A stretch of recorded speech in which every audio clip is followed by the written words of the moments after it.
Hello, hello, chat. Oh wait, hello, hello. Hold on, hold on. I don't know if my veto tube, my PNG tuber is not working right now. Hold on. Hello, hello. There we go. Hopefully we're on the right microphone right now. Um, yes we are. Okay, welcome in chat. I apologize if my mic sounds a little weird right now. I'm still in the process of moving into my new apartment. With my partner, but like I got my setup and my bed, and that's pretty much all I have in my room specifically.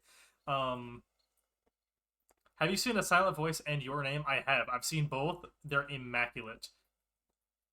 Love them. If you liked Silent Voice and Your Name, I would recommend you watch Suzume. It's on Netflix. It is kind of a similar style, kind of in that genre. If you had to say which one was better, um, that's a tough one. Me personally, I would probably say that I enjoyed Your Name more than Silent Voice, but it's like a really close tie with them two. It's really good. They're both really good. I don't know. I liked Your Name a little bit better. I get it. I chose the correct opinion. Also, is my mic too loud? Is it too loud? Too quiet? Um, you need to watch. Oh yeah, I Want to Eat Your Pancreas is awesome. How do you spell it? Oh here. Let me send Suzume. I think it's just that on Netflix. Suzume. It's really good. Really great. Really good. It might have been made by the same company. I don't know. No, DJ, I agree. Your name's plot is just hey, these two people want to find each other, so they try without spoiling or anything. Yeah. It's maybe the name person. Yeah, okay. I was gonna say I thought Suzume the art style looks the same, the animation looks the same. So I was like kind of wondering. Yeah, and both are really good. Suzume is probably my favorite of like that genre of anime movies. But all the ones are any pretty much any anime movie that is of that genre is just really good because it's like I don't know it always they're usually sad but they're always good. They're always good. For those of you who have not seen any of the sessions up to this point, we are gonna do a little bit of a recap for last session. But if you want to look a little bit more in detail than what we might go into recap on stream, you're more than welcome to go over on the Discord. And DJ in chat right now has been kind enough and awesome to make a very detailed and comprehensive recap of all the sessions thus far. So you can watch or read up on what happened during session 1 and 2. That's over on the Discord. If you have the D&D role, it'll be under the notes tab. It's really cool. You should definitely check it out. It also has links to the VODs if you guys want to go check those out. I think the art in A Silent Voice is beautiful and invokes emotions really well, but I think that's just about it. It's a really good like Silent Voice is really good, but I would say that if I had to pick, Your Name is better. I don't know what it is, but and then I would actually say Suzume is probably above Your Name. Those are good though. I Want to Eat Your Pancreas is also really good. It's been a long time since I watched that one actually. I might have to watch one of those. Another one that's kind of I guess similar is called Belle. It's not. I don't think it's necessarily the same genre, but it kind of is. It's an anime movie and it's really good. Called Belle. Belle. It's on Netflix as well. Has very unique. Has really good music and very unique art style. I like it a lot. Garden of Words. Ooh, I need to watch that one. I've seen it. I need to watch it. I need to watch it. There's like so many of that genre. Like also Weathering with You is one I need to watch. I just there's so many of that genre and they're all good. I have not heard a single one be bad. So um but again, if you guys notice my mic being too loud or anything or like it's a bit echoey right now, that is because I just moved into my new apartment and I don't have anything on the walls yet, so I my voice is just kind of bouncing around in here. So eventually I'm gonna get some decorations up. I have decorations here to put up, but I just have not had the chance with everything going on. So But anyways, without further ado, we're gonna go ahead and start the stream. Start the session. Just as a heads up, the session could run anywhere from. It could go anywhere from like 3 to 4 hours, roughly, is normally how far we run. But it could go less, could go a little more. Just be aware. I'd also like to make note that I'm not gonna be responding to chat during this time unless I'm texting or like messaging you guys. This includes follows or anything like that. So if you guys see anyone come in and they're kind of confused as to why I'm not responding, that's why. It's normally how people during a D&D session act, but I just want to make sure that anyone new doesn't think I'm ignoring them because I hate them or anything like that. We will have an intermission probably towards the middle that I can interact with you guys possibly if I'm not, busy grabbing snacks or going to the bathroom, whatever. But yeah, today's gonna be kind of a probably a little bit more of a chiller session. Pin a message in case. Yeah, that's actually a good idea. I've done that in the past. I probably should do that. Just. Oh wait. Disclaimer. I will not be looking at chat during this session unless it is the end or during intermission. Thank you, Zoli. Thank you for banning the bot. I don't know if you guys saw the bot. I don't know if I have. I think I have. I think I have something banning that, but I don't know if you guys got to see it.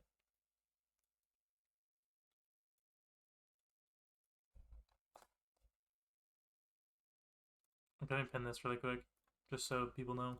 Good call, DJ.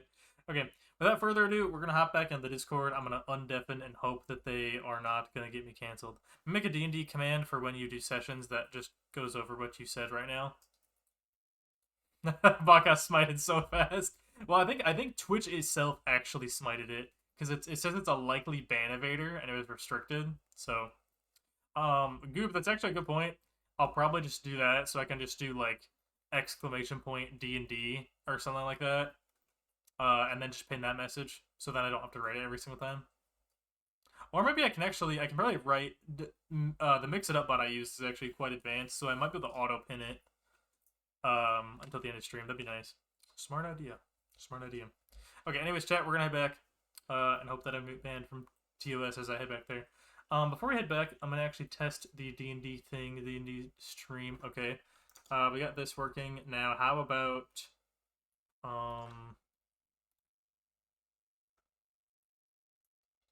okay, beautiful. This is all set up. Trying to make sure you guys can get this. Okay. Everything looks all good. I did add the names. I can't remember if I had the names last time, but we do have the names up here for everyone right now. I was going to add the classes towards the bottom, but like I said previously, it was kind of just getting in the way. Even right now, it's getting in the way a little bit, but not too bad. Okay, let me set this up for my players so they can hear some musica. Which you guys are also going to be hearing the music when it comes time. At least that's the plan. All right, I'm gonna now turn off song requests. So any song requests are now going to be turned off.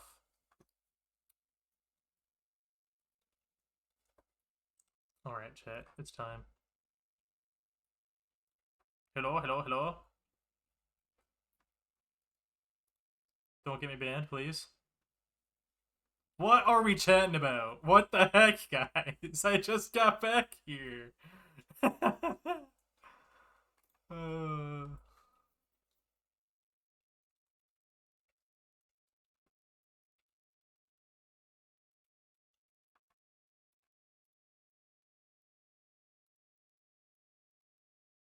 Oh, Lord. Okay. Can I get a quick recap of last session, fellas? Oh, wait. Huh? Are we hearable? Now you are. Huh? Good catch, good catch. Huh? Hello. Okay. Nothing weird's been happening in Okay. here. We're doing a recap. Okay, so we're all waking up after our good sleepy sleep time, right? Right? Honk Yeah. snoo. Honk Honk snoo, honk snoo, we snell, we. Right. And then we go to the dungeon. Yes. You know, we exit the place. the tavern, so to speak. It's kind of like a tavern in between whatever space or time or whatever. And we go immediately into a maze, right? Right? Or was there something before that? It's been like 2 weeks. No, yeah, that's right. It was just the maze. It was straight maze. Okay, so we got put in the maze, and bro, Zero is literally Wait, gone. no, His name. It's not the maze. That's the Coliseum. Oh yeah, Coliseum. Yeah. Coliseum first. We exit into the Coliseum. Zero's nowhere to be seen. We show up in the Coliseum. Wait, what? And as per DJ's thing, right? His recap, right? We want to fight, or he wants us to fight the guy at the top of the Coliseum, like some random dude that's sitting in like the Coliseum seat. We don't know who he is. He's like, "Oh, fight or some shit." I don't know. And then Gunnar and Caroline start fighting, and I'm like, no, let's not fight. And then I go over to the side and go like build up an earth wall and go prep behind it for a minute because it seems like we're just gonna start fighting anyway. And fighting breaks out. Gunnar lays down and says "uncle" without actually saying "uncle." Makes a deception check to not get his ass beat anymore or beat any more ass for no reason. Because this is stupid. And Caroline comes to beat my ass. And then I trip her and zap her leg with human transmutation after she pops around the corner. And she shoots me with an arrow, right? Did she even hit me with an arrow? Yeah, she hit me with an arrow. Yep. She hit me with an arrow on like my shoulder, my left shoulder. I don't really care. It's fine. I zapped her leg and then I tried to run back around behind the wall. Did the Zoidberg run, because I'm just afraid to fight this more physically able person than me. Then Caroline hops on top of the wall. She climbs over and she tries to make a jump. I try to like put a block out over her head to make her do a small cartoon, hit her head, and then just get knocked out or something or whatever. Does not work. She comes and beats my ass. And then he's like, "Oh man, that was a good show. Now for the actual real game here." Yep.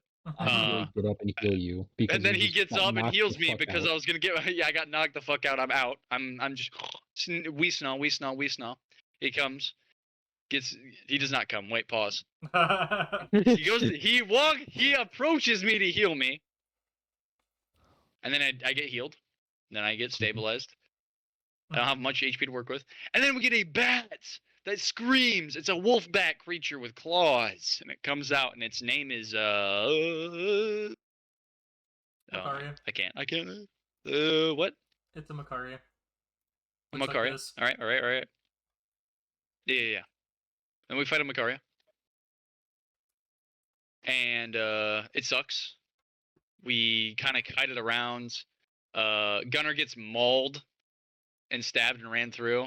It was pretty bad. Yeah. That's bad. Then I prep basically a explosive pedestal railgun thingy, and Caroline continues to run it around. I run it through its leg once. Gunnar gets ran through, like Lady Dimitrescu style with its claws. He gets lifted up and shit. And it was kind of hot, and then it wasn't. Then it was painful. And then it was really, really painful. So the heat turned to pain because he realized he was actually getting ran through. And then he pisted. No, that never happened. Run it back. Anyway, Caroline ran it back through the wall. I blew the wall off using my explosive thing. Prepped another couple things, and I ran it through again.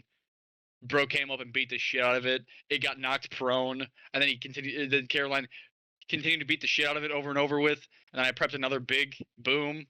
3 big booms, Costco hot dog guys. And then we ran it through with another one. And then it died. And then it turned to ash. Or like sand. Yeah, it turned to sand. Because it was all pretty much an illusion. And then bro said, "Good job. Now leave. Go to the next one. You may enter the next section." It's not even like the final battle. And we just kind of like got our ass beat and lost a shit ton of HP. But it's okay, because we got a potion that fully restored us. Because bro was at least that nice. And then the doors open, and we left. Then we entered the maze. The maze. All right, I'm going to speed this up. We went through the maze, whatever. Heard creature sounds. Continue to move. Find a door. We open it. It leads to like a small section room that's cut off where a mother and... Was it 1 kid or 2 kids? 2 kids? Mm-hmm. Yeah, mother and 2 kids She has 3 kids. Ooh, lucky lady. Single mother, 3 kids. That sucks. Anyway, boo-hoo. So we go find her 3rd kid. Caroline leaves to go find her kid. Very interesting move, but that's okay. Then we all go to find Caroline and the missing child. Find the missing child. This entire time we're pretty suspicious. At least me and Gunnar are. That's okay. Because nothing bad will ever happen with these children or the mother. Then we chat. We chat it up, and then we're like, oh, we should just leave. Do you know the way out? She says, oh, yeah, I think I know the way out. Here, let me guide you. And then we proceed to walk towards the exit while continuing to scheme about murdering children the entire time. Because that was always on all of our minds this entire time. The entire time I was thinking about it. A door, or like a trap door thingy, like the wall moves, like a Maze Runner. You know, like that one movie that was kind of all right. Where somebody almost got squished. It was almost me. It was all right. Whatever. We're not doing a movie critic bit right now. Okay. So I almost get squished. I don't get squished. It was spooky. I was like, oh, we better move quick now. Then it was like sunlight. And then the kid starts rushing out. We catch Gunnar catches the kid, says, hey, whoa. I said we take it slow. Yeah, so we take it slow. We walk out there normally. There's sunlight, it seems. And then they all are in reality Krylax, which are the creatures. They literally look like something that is literally off the front cover of a Tool album. A goddamn creature. And we all get knocked paralyzed and we fall on the ground. I'm not taking that shit because I knew we were getting double crossed this entire time. I didn't feel safe. So I grab it and I suck the shit out of it. You know, like yes, no pause. I sucked the shit out of it. Sucked the life out of a little kid. Yeah, we're going to prison now. Anyway, so it's small, lifeless body I threw on the ground and stomped on it. And then I proceeded to go over to Gunnar, do the same thing. I didn't get a full suck, but then it fell off, and then I pinned it against the floor, and bro soccer kicked it. And then I'm pretty sure Caroline dealt with the last one on her own, maybe. It at least broke paralysis. Mm-hmm. I'm pretty sure. It broke paralysis. I vote a less traumatic recap next time. No, it's gonna get worse. You thought it was bad, bro. I was on my straight villain arc. These guys tried to cross us, and I put them all in a box. And then I used a torch. And then I used the box with a small torch, and I pushed the mother and the corpses of all 3 of the children in the box with her. So when she turned back into a human and screamed and called for help, even though she was a monster, when I pushed the torch in there and let her suffocate to death from carbon monoxide poisoning, I talked so much shit on the other side of the box for no reason. I'm pretty sure Gunnar even got a lick in there or something, like something monster something. Anyway, she eventually died and I lowered it and they were all pretty much just a puddle of ash. This is true. Thumbs up. And then we completed it. Then we're done. And then we all went on our separate little things. I can't account for the other people's recaps. But basically, the tree asks us a couple questions, like a. Yeah, the tree asked them questions. Yes. For those of you who would like to go check job out interview. What the other people got asked, that is over interview. on the summary that DJ has made. What a lad! Good shit, by the way, we DJ. Love DJ. Awesome. Thumbs up. Props to DJ. Way to go. But then we left. Well, that's not all. So Zero's not there's here. More. But wait, there's more. So when we're trying to leave the trial, we kind of fall in this in-between area, and there's this being. Is there really a description that you could give us from the being from like 2 weeks ago that you would say that we would know? The only description I gave you is the fact that it was breathing. Is that it's big, like breathing and shooting fire, and that its eyeball was like double or triple the size of you. Was it doing like the world serpent thing from like God of War 2016, where it's like eyeball is like at our level, or like what was it doing? It was at like your level. Okay, so it was just an eyeball. It was like, who dares disturb my slumber, straight up out of Aladdin. But it did move around like, in this black smog. Yeah, but basically it's like, you humans and greater man type folk, you're kind of assholes and you take magic for granted and you're misusing the tree and we're gonna take it back. And then we're like, okay. I would agree with that. We've done a lot of selfish shit. And then we said a couple other things. And I said something that was kind of disrespectful and hurtful. I said, what are you?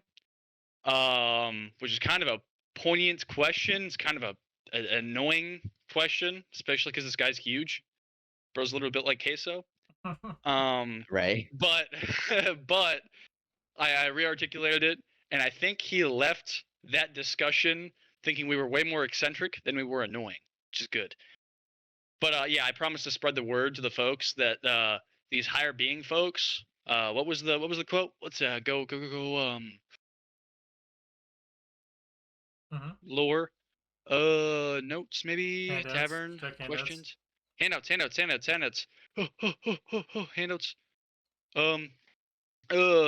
By the hands and hearts. Nope. Nalthrix is the name of this guy, and his elder council plans to take the trees. He's like, yeah, we're coming. We're gonna come. Pause. No. And take the tree back. Mm-hmm. And then we got ported back through the regular realm, and everybody got their tools, and we got a cool, sweet Turtle Beach symbol that's gonna stay on our bodies all the time. Gunner almost got it on his head with a circlet, and it was gonna look real dumb because when he took it, circle it off, he would just have a Turtle Beach symbol on his head, pretty much. Then we sad moments. But we ran that back. Everybody got their items, and apparently Zero's here somewhere. Yeah, Yes. so Or maybe not. canonically, that was I got spat back out. So this was the whole recap right there.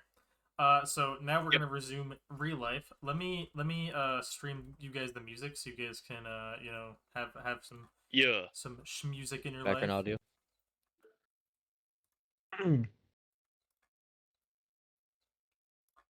Just got a notification. All right. Music. All right. So essentially, you guys all just got spat out in front of the tree, and then everyone celebrated, and the officiate mentioned something. He congratulated you, mentioned you can go to the tent on the side. Shortly after, you're gonna see Zero get thrown outside, just right behind you guys, as he slides across the concrete and stone bricks below you guys. Hey, dude. Where you been? Oh, thank God, Zero. Good question. So essentially, Zero, for you, what happened is you got sent through a different part of the trial. You essentially had to do the same things that they did, except you had to do them by yourself. And it was tuned down for you, so it wasn't like same difficulty level. But you essentially had to do it yourself. Okay. Well, I had to fight a bunch of things, right?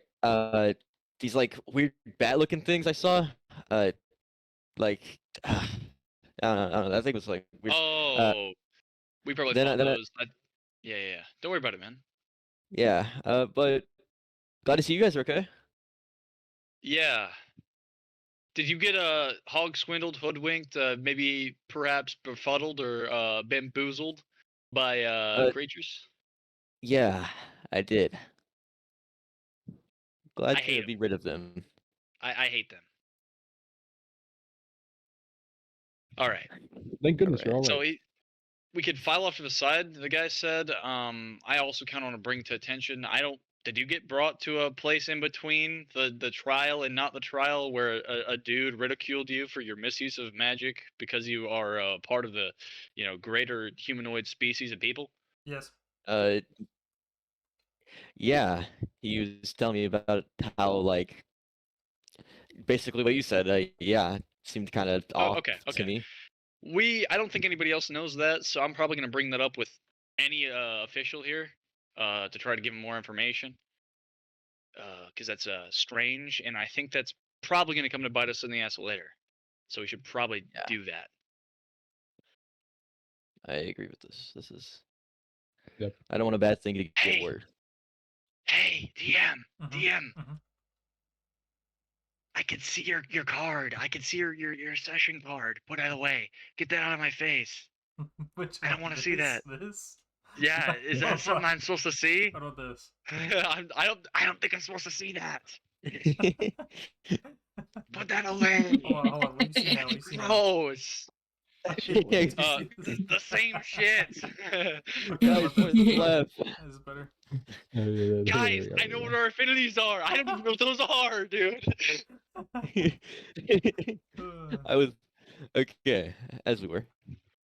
Anyway, yeah, we should probably bring that up with an official because it's probably gonna get bad. I'm gonna Definitely. walk up to Zero and give him like a side hug and noogie him and go, "Good job, kid, surviving." Yeah, are you like his foster dad or something? Yeah. He took me in as a kid. Oh, chill. He lived with all my kids. It was Kids? chaotic. I have like I 8? Yeah. Oh, okay. That's okay. You do you, man. It just sounds like a lot, dude. That's a normal amount for us hair folks. Oh, okay. Okay. Yeah. Anyway. Yeah. We all in good spirits, good condition, folks? Yeah, I'd say so. Where was that where's like the dude that's kind of like the announcer here? Oh, wait, but is everyone like good? Like physically? I did remember that they mentioned that like afterwards. Yeah, we can go. Yeah, we can go to the side tent over there and get healed up for pretty much free. Yeah, I'll be over there. I'm gonna go take a little rest over there. Yeah, we should get healed. I want to talk to the official first, see if he knows anything. He can just like call out the next guys in, and then I'll probably pull him aside a moment. Considering he's gonna like sit here for like 3 hours and do nothing. He's got plenty of time. All right, regroup here in a bit. Yeah. Got 1, 2, 3, go. Mm-hmm. Yeah. All right, I'll have Milo. You can go ahead and do whatever you want to do first. Yeah, I'm just gonna. Is he official? Is he an announcer? What's this whole deal? He's the official, so he runs the whole thing. He makes sure all the traditions and everything are upheld, and everything that is supposed to go on goes on. He makes sure people don't mess with anything. He makes sure that people. He also keeps track of like who goes in, who comes out, who survives, who dies, or is lost, so to speak. Yeah. Okay. I'm gonna wait for him to kind of usher off the next folks. They're hopefully not Doom. And try to have a discussion with him about what we just saw because it's pretty concerning. So he stands up on this little pedestal with like a little stand in front of him with some notes and whatnot he has written down.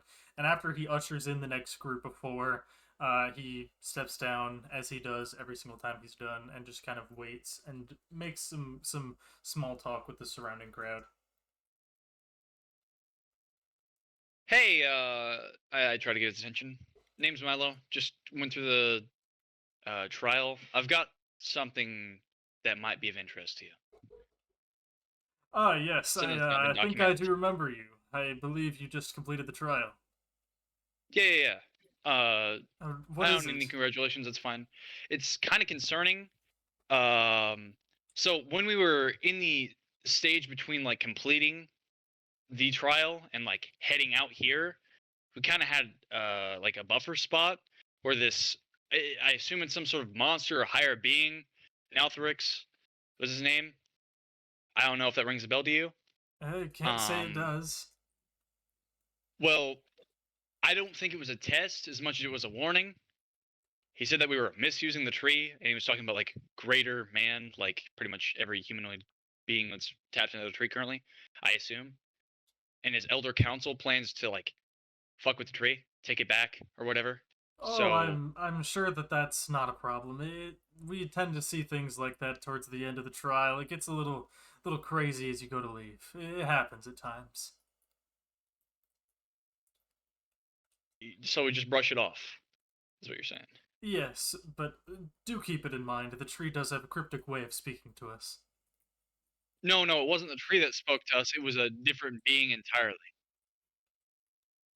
Yes, it speaks through us in the trial, my boy. I just wave off this conversation. Okay, that's fine. Whatever. I guess it's not of concern then. And I just start walking away, and I just shake my head. He gives you a smile as he turns back to his conversations he was having. like as a tool. So were the rest of you just going to the healing tents? Yeah, I'm heading to Yeah. the tent too. All right. Okay. In that case, I'm just gonna kind of Milo, you're gonna walk into the healing tent, and you're gonna see that they're already kind of being tended to. You'll see these different healers of different races and whatnot in here. Very high level of healing magic is present here. Not that any of you need it, but you can tell that they're making sure your stamina's completely replenished. Everything's all good, inside and out, magical or non-magical. So they check out all of your guys' wounds, including you, Milo, when you walk in. I congratulate you on completing the trial, and then they end up sending you onto a next tent in this like chain of tents they have here. In this tent, you guys are greeted by this older man in here, along with a couple others that are talking to other parties that have recently finished. He wears kind of like the traditional robes that you would have seen on the officiate by the tree, except these seem a little bit more important looking.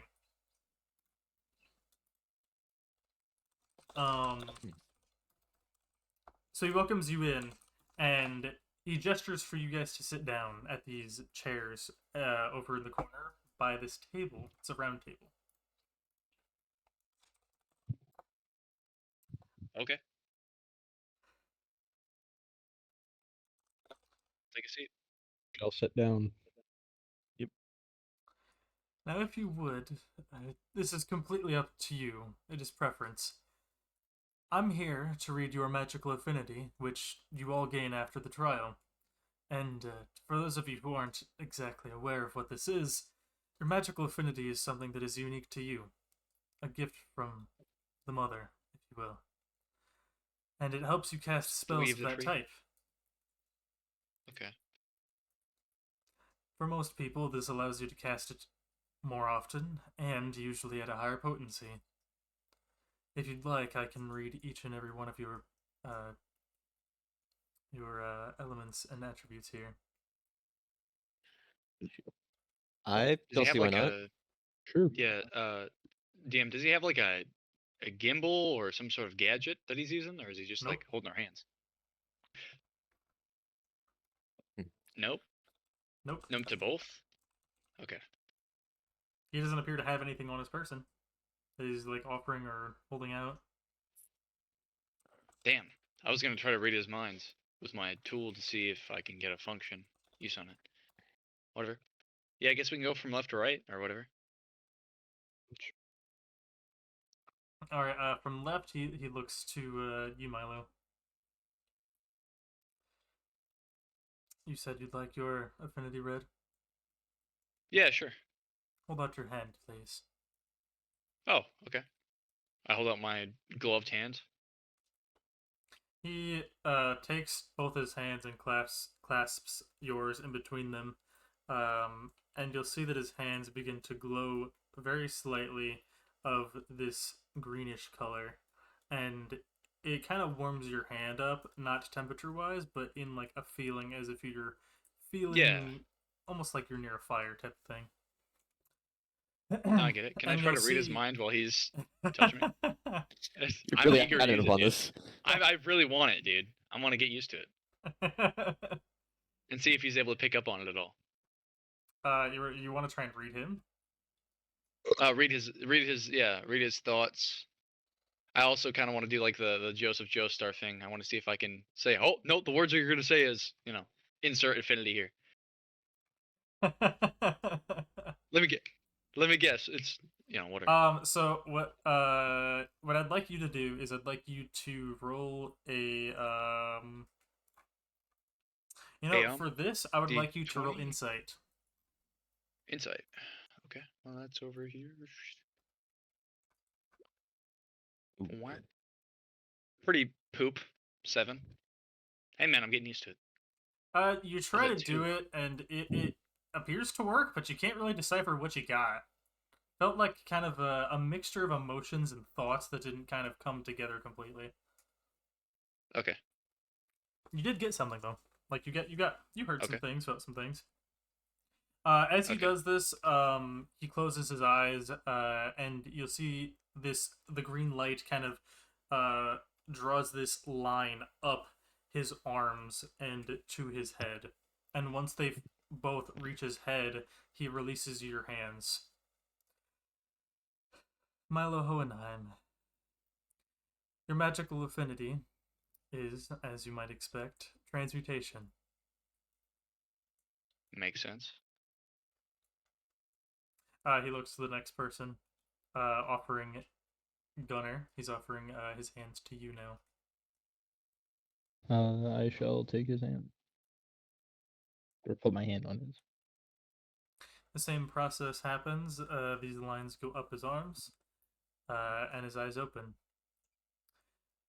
Gunner, you have magical affinity of abjuration. If you don't know what that is more so focused on protection magic. Kind of. That's cool. You? He looks to Zero. Hey, let him take my hand. He does his thing, opens his eyes, and looks at you. Quite a rare magical affinity we have here.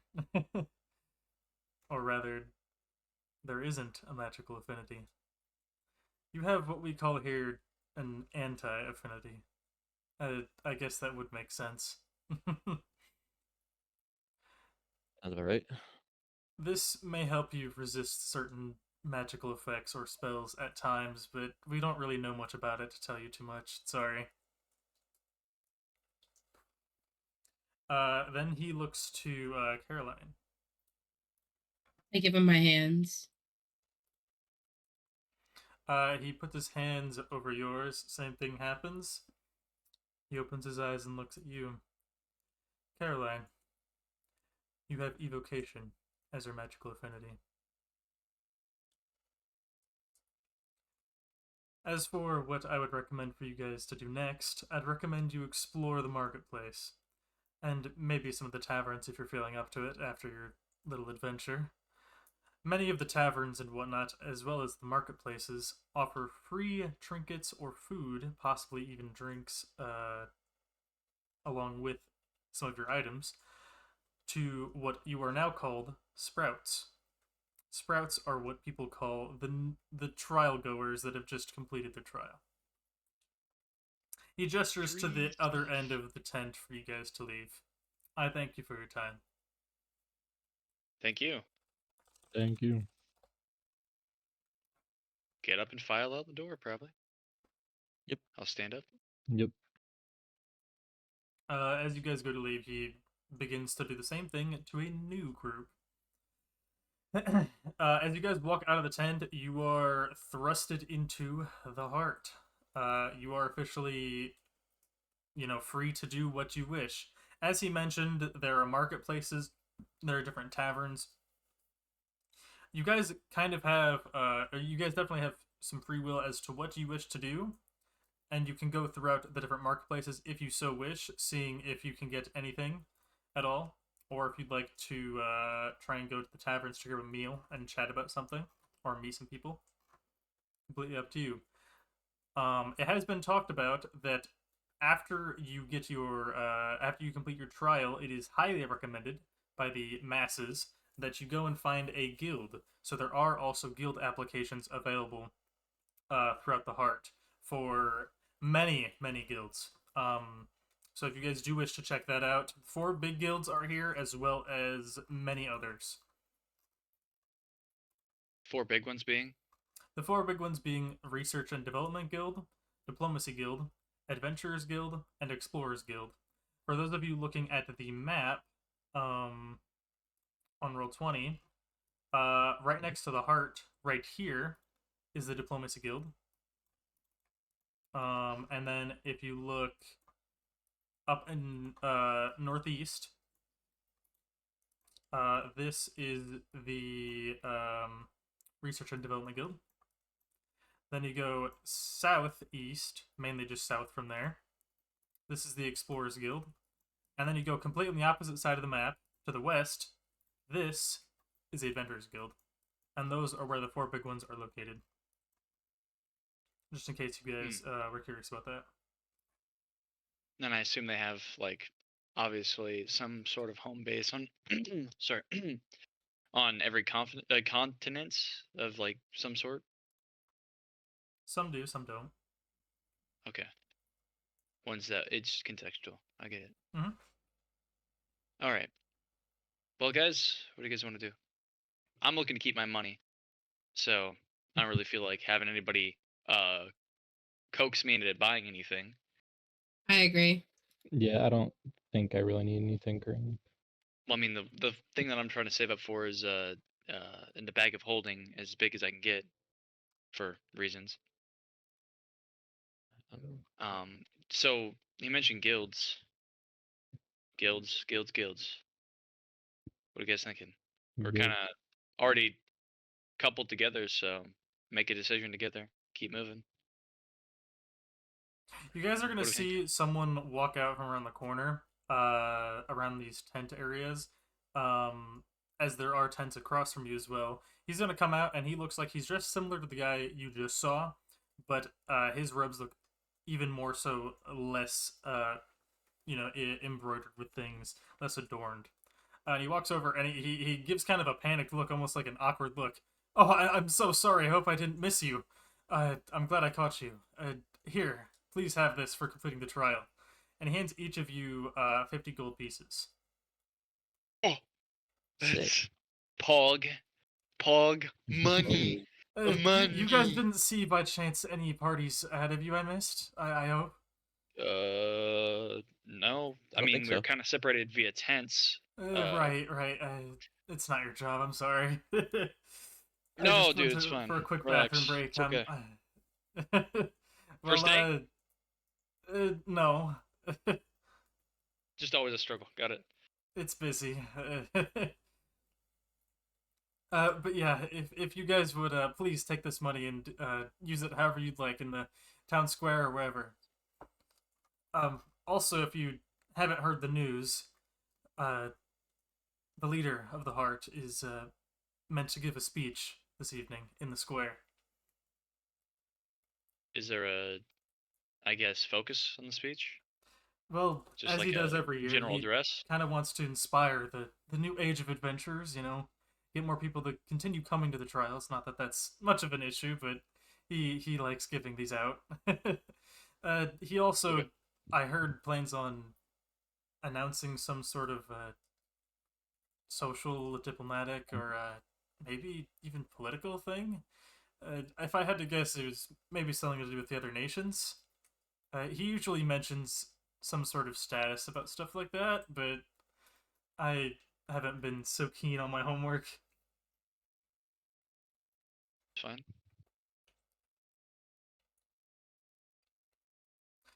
But yeah, All right, if well, you guys thanks. would, I'll try and keep an eye for the next group. You guys go on and have some fun. Yeah. Me too, man. Don't stress it. He gives an awkward nod as he goes behind you and waits next to the entrance of the tent, and he peeks in a little bit and apologizes to those inside. Well, Oh. guys, money. I'll spend money if they give it to me. I mean, yeah, I'm kind of hungry after all that. I'm not really hungry. I just got enough money to maybe actually play with it a bit and get what I want. Hmm. Let's see. Yeah, no, I think I'll just maybe we should run by the shop fronts, see what they got. I'm gonna go Yeah, why not? probably to more of a magical gear shop.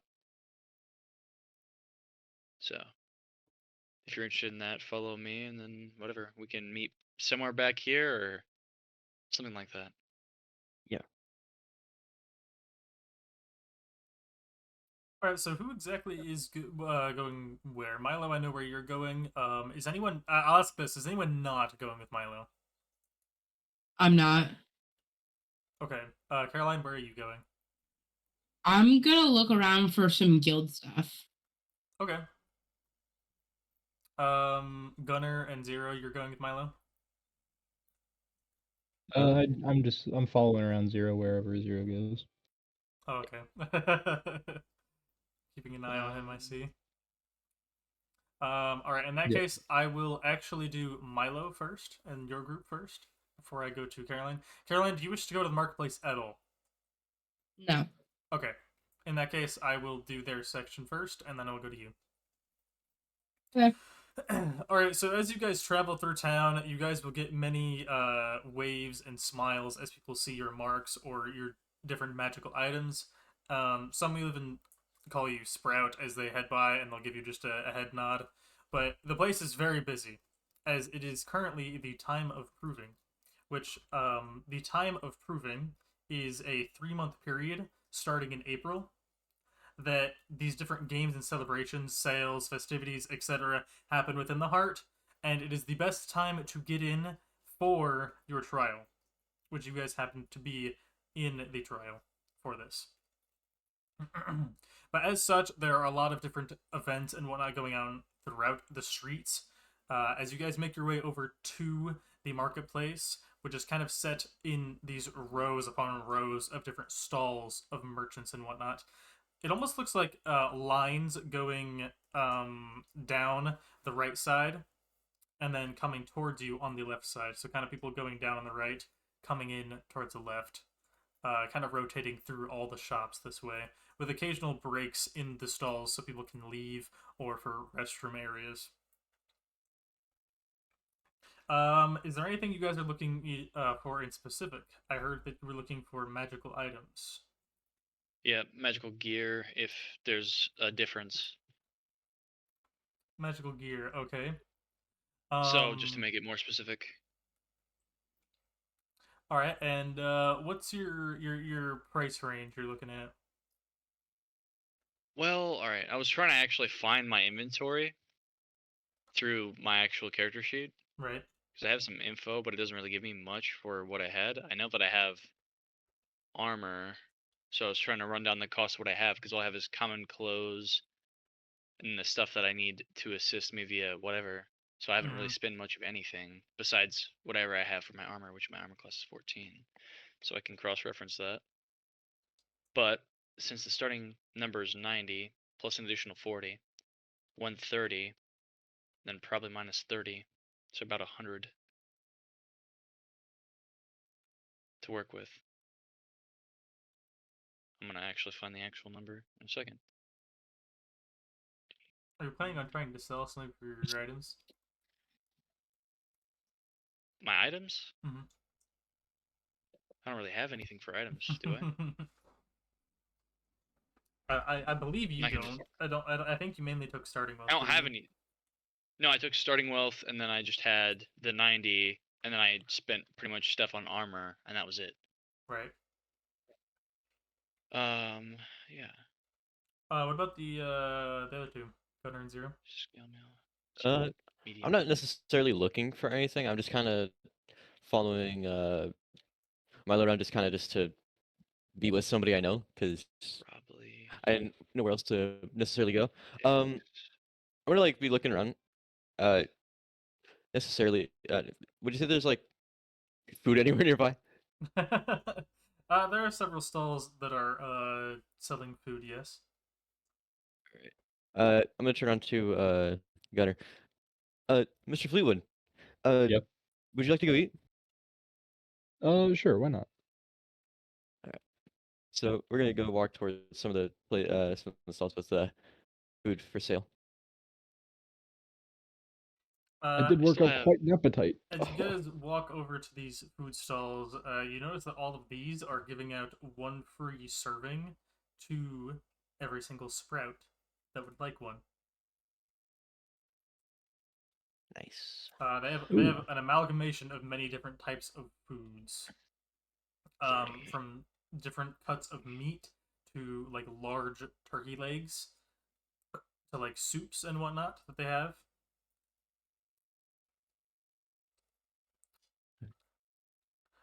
So is there anything you guys are looking for in specific that you want to try and find here? Is there a vegetable stew, perhaps? You could find a vegetable stew indeed. I would much like a vegetable stew. I'll probably be looking near him. If he's going to a place that sells stew, I'm probably gonna go look for a beef stew or something similar. something like hearty. You could find like something very close by that has beef stew rather than the vegetable stew. You guys each get this like a wooden bowl with like a wooden spoon as well in this like very hot bowl of soup. It smells amazing. It's all looks to be non-magical as well, so it doesn't look like there's any magical attributes of this stew in terms of changing its flavor or anything like that. All right. I'm gonna go look for a place to sit down and just begin eating. Nearby, you can see that there are 2 taverns within your eyesight, as well as a seating area off to the side of the stalls that is kind of near one of the bathrooms. I'm gonna just take a seat then. Yep. I'm gonna assume that you're sticking with me, Gunner. Yep. All right. Okay. Milo, what was your price range? Yeah. 120. 120 is your max? Yep. That's literally everything I got, which is fine. I'm looking to Alright. make more soon at whatever job I get stuck with. I'm broke. So I'm gonna mention some items that could be, but may not necessarily be, the price you're looking for. What I'm looking for. Yeah. So this is just kind of the range of items that I have that could be, but change based on the vendor as well as bartering and whatnot. So you have your basic potion of healing, you have a cloak of comfort, and if you want to ask what any of these do, please ask. Cloak of comfort, boots of springing, glowstones, wand of minor illusions, a ring of warmth, a feather token, a scroll of comprehend languages. What does a feather token do? Reduces your fall speed. It's some sort of bauble. Fall speed. So it is like a feather. Fall. It is a feather with like a little golden ring through it. Huh. Okay. Continue. And then there's bag of drying, hat of vermin. There's a greater healing potion, gloves of grip, earring of whispers, wand of prestidigitation, mask of the masquerade, cloak of shadows, bangle of breeze. What's cloak of shadows do? Probably you get advantage on stealth checks in dim light or darkness. Yeah. How much does that go for? Just so I can get a mental note of. Yeah, I'm trying to get a mental note. Roll a d20 for me, please. A d20? D20. Oh boy. Gambling. Let's go gambling. Let's go gambling. Yeah. Here we go. D20?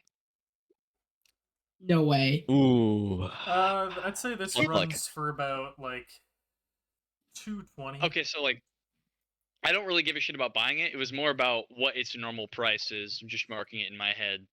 The vendor you see selling it for 220. 220.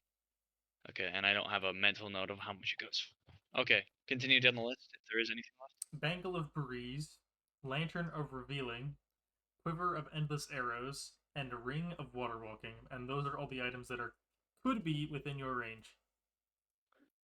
Could be within my range. The first 10 I mentioned are 100% in your range. Okay. Can I flag down the shopkeeper? You want to flag down the shopkeeper? Yeah, just for a second, just to ask him something. He finishes selling one of his items off to someone and puts the coins away somewhere underneath this little stall here, and he looks to you. This appears to be an arboreal man, which for reference for those of you who don't know what an arboreal is, this is kind of it's a humanoid creature that has this longer tail, and they come from the weaving trees. So they can have different aspects and different types of skin based on the environment that the tree is in. This one appears to be from the main heart tree, considering that its skin is blue and it has a longer tail. He looks to you with his kind of like a mask over himself and a hat. Yes, hey, sir. You need something?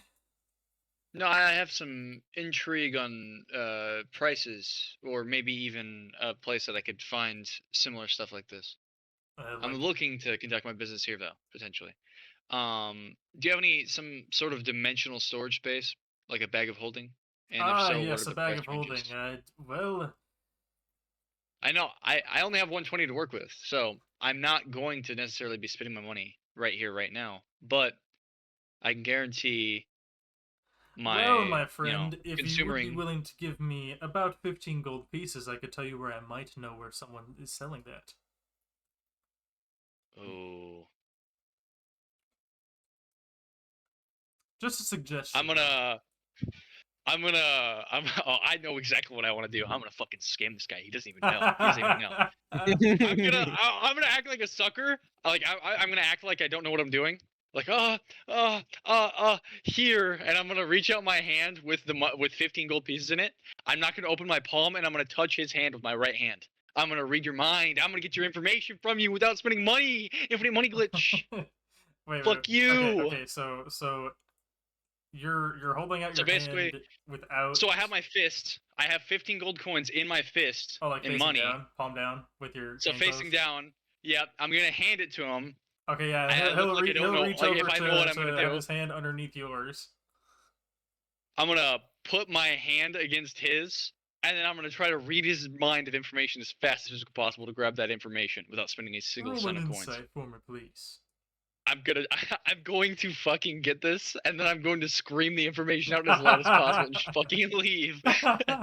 This is trolling. Please. No way. Mate. Fuck Alright. you! Fuck you! Fuck you! I'm reading your mind! I'm reading your mind! I'm summoning this! I'm gonna get his home address too, so I can come steal his money. No, I'm not gonna do that. So I'm an asshole. you touch his hand, and you more so get like all this just rushes into your mind at once. It's a little overwhelming and gives you a headache at first, but it goes away slowly.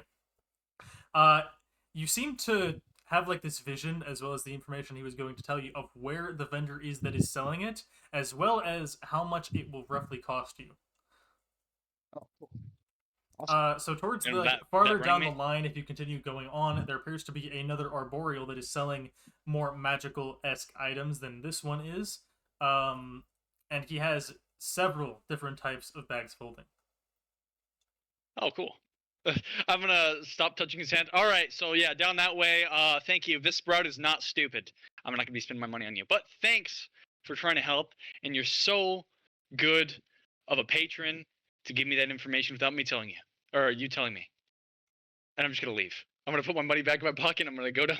I'm gonna go down the way. He Fuck like you. audibly Evil. blinks at you as you walk away. I'm not evil. I'm not evil, bro. You're not gonna put a price on ideas, bro. It's not a It's- service. You're using your mouth. It's called Okay, courtesy. okay. Fuck you. Not you. That's a general you. That's a royal you. Everybody here. So this guy.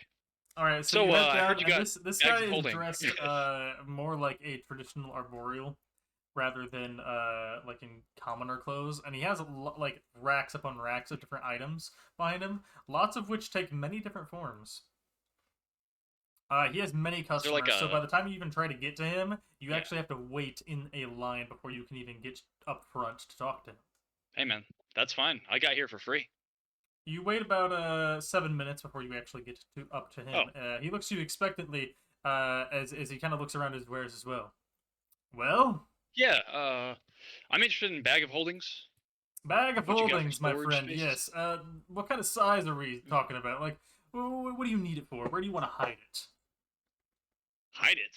Well, it's not really worried about concealing as much as just, well, I'm an alchemist and I like having supplies on me to run my transmutations. Ah, And so to be you're able to looking hold- for are you looking for like a material bag of holding? What's your minimum? Just what's your lowest rung thing, and I'm gonna see how far up the chain I can go. You're looking for my small size? Yep, your minimum, whatever you got. He turns around and crouches down, and he opens up a chest, and he turns around and kind of heavily slams it down on the stand, just because of how heavy it was. And he kind of digs in there a little bit, and he pulls out what appears to be a tiny jar. Well, I've got this as my Tiny smallest. It's And what's it's a that jar run of holding. It can hold one item, if you'd like. One item. However, it can be Is it bound? the item can be upwards of how big was it? 5 feet, I think, is what it was roughly. 5, what, like 5? Okay. How much does that run you? Oh, for this Usually. whole thing, this one right here would probably be about 25 gold pieces. Oh damn, that's That's pretty something cheap. you're I looking can for. I can go up the chain. What's the next step? Oh well. My price range is 120, but I want to see what I can work with for storage spaces. Right, of course, I understand. He keeps looking through the chest and he pulls out a kind of this small little purse-looking thing. Almost like, do you know what like a dice bag looks like? Like a small dice bag. Kind of. Okay, yeah, it's basically just like a small leather pouch that he pulls out. This one here, it's about 75 gold pieces. It can hold upwards of 10 items, also 5 feet. Upwards of 10 items. 75 for that? Mm-hmm. What's the next step up? I'm considering that one, but I want to see what the next step up is. Well, if you're considering this one, let me just set this over here. He sets it off to the side and goes digging for the next one. He pulls out the next one. He didn't have to dig too far for this one. It's just a slightly bigger version of that one. This one right here runs about 120 right here. 125. Oh, dude. That's right in my price range. What does that do? This one can hold roughly he kind of grabs the other one and grabs this one and looks at him for a second. Judging by the look of it, it can probably hold maybe 12 to 15. Also 5 feet minimum, or I mean maximum. So inside that space, even though it's a dimensional space that's only 5 feet. Yeah, by whatever and such. Okay. Okay, 120. Sure, dude. I'll be your consumer, your customer today. I'm gonna hold on my pouch. This is what I got. It's 120. Count them. And once you've confirmed it, I can go on my merry way.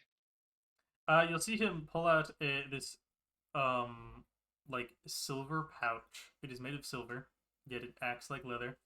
And he dumps all of them in there, and you'll see that out like on the side of it there will be like an inscription that writes on it how much money was inserted into it, and it shows the correct amount. I see we're all in accordance here. This is now yours, and I'll hand it to you. Awesome. Hey man, what's your name? What's this shop name? I can give you the word of mouth. The name's down Sven. the road. Sven? Sven. S-T? S-V. Sven? Yes. S-V. Sven. Okay. Well, Sven, I'll be sure to point anybody who's looking for bags this way. I thank you. I take the... what's this, like, general? Is it like a thigh pouch? Is it like a fanny pack? So it would be about the size of, I would say, this bag. So if the other one was like a small dice bag, this one would be about maybe like, yeah, I'd say like a fanny pouch size. Okay. If I can get it around my leg, I'll pop it on my leg. It has like strings on it. You can use to tie it. Yeah, that's what I'm saying. Okay. Yeah, just strap it down to my leg, and I'm gonna walk off a proud new owner of a bag. You can move on to the next people. That's my only concern. All right. You guys looking to buy anything else? Zero and Gunner. I'm chill. All good. All right. In that case, Caroline. Okay. Yeah. All right. So you kind of wander in the opposite direction that they went to, and this is closer to the square where the aforementioned speech is going to be taking place, where you see many people already gathering there. But around this area, there are these 4 very large lions. You can assume that these are the 4 big guilds and the applications for them. Around this area, just kind of scattered about randomly with a path between all of them on this cobblestone road here. There are many other smaller areas that are set up with either desks, blacksmithing areas, etc., based on what type of guild it is, being smaller ones. So you're free to choose to go to whatever one. Normally, how the process works is you'll go up to the desk and you'll ask about information if you want any more information about what they do, or you can ask for an application, and you can choose to either fill it out right there, or you can choose to wait and just take it for later. So you don't have to exactly sign up right away if you just kind of want to get several of them lined up. So I feel like I'm going to go for not necessarily the Explorers Guild, the big one, but I might look for exploring or nature themed guilds that deal with more like exploring sort of themes. Mm-hmm. I would also maybe like they own a tavern or stuff.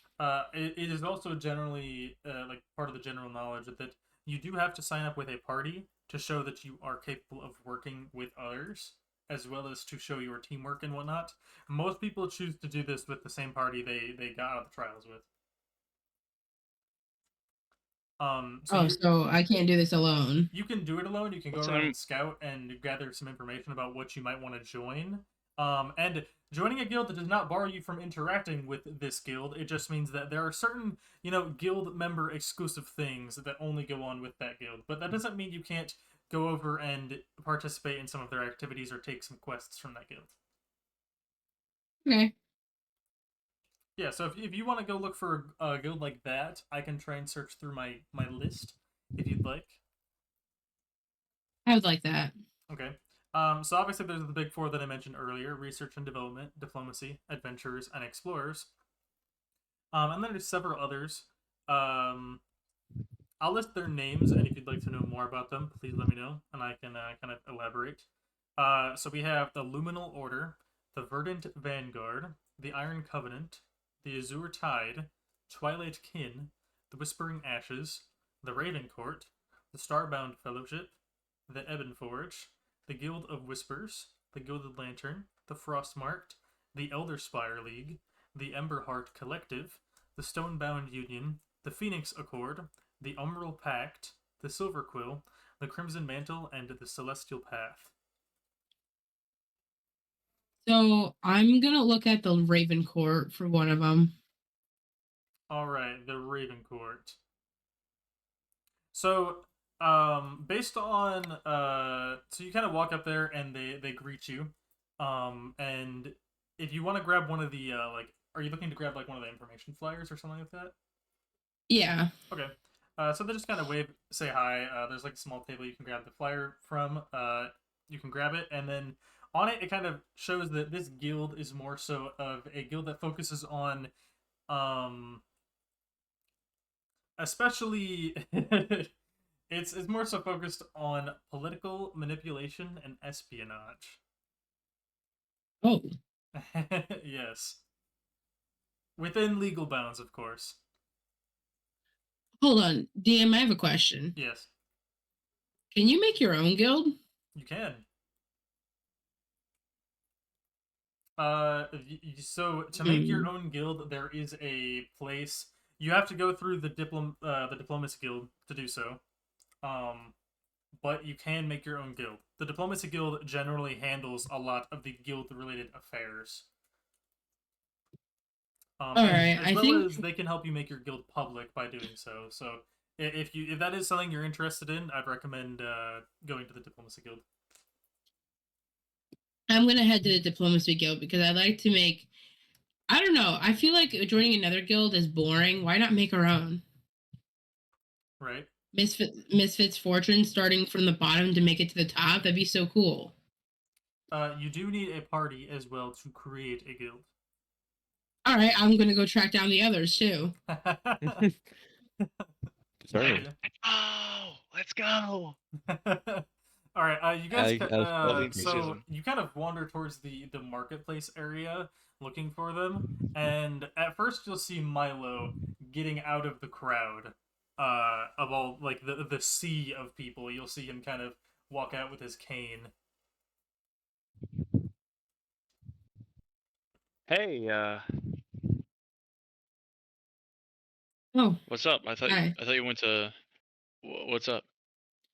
I was wondering maybe if we wanted to start our own guild rather than joining another guild. other fees involved? Any other legal jargon you have to fall through? Did you look into it? I haven't looked into it just yet. I was gonna say let's go together and do it. Otherwise, let's find something together. Okay. Yeah. No. Well, that makes sense. I was honestly gonna I was gonna run through the free food vendors, and I was gonna like change the shape of the food so I could package it up and put it in my bag for later. I'm literally the cheapskate. But yeah, it's free food. Oh, I'm not that hungry. No, I was just gonna do it for later. I'm all right. Okay. I'm not gonna die. So we can run through. I'm pretty sure they're also in the food section over there, the other two. So when I do that, we can run through there. All right, you guys go through back through like the wave of people, and you eventually do find Zero and Gunner, finished with their food by now in this little side area with their, where I mentioned before. And while this is going on, Milo, you do manage to grab enough food. I'd say you managed to grab like 5 meals. Let's fucking go. Okay. Whenever we find the boys, I'm gonna find a nice spot on the ground to stone shape, then I'll step on it and have it be. But what are these foods? Are they packaged? Are they just kind of like bowls of things, or what do we got to work with? You notice that like so you are unable to cast any magic around on this stone or anything. Oh. And when you try, these like runes appear. Hold on, I'm gonna reach into my brand new bag of holding.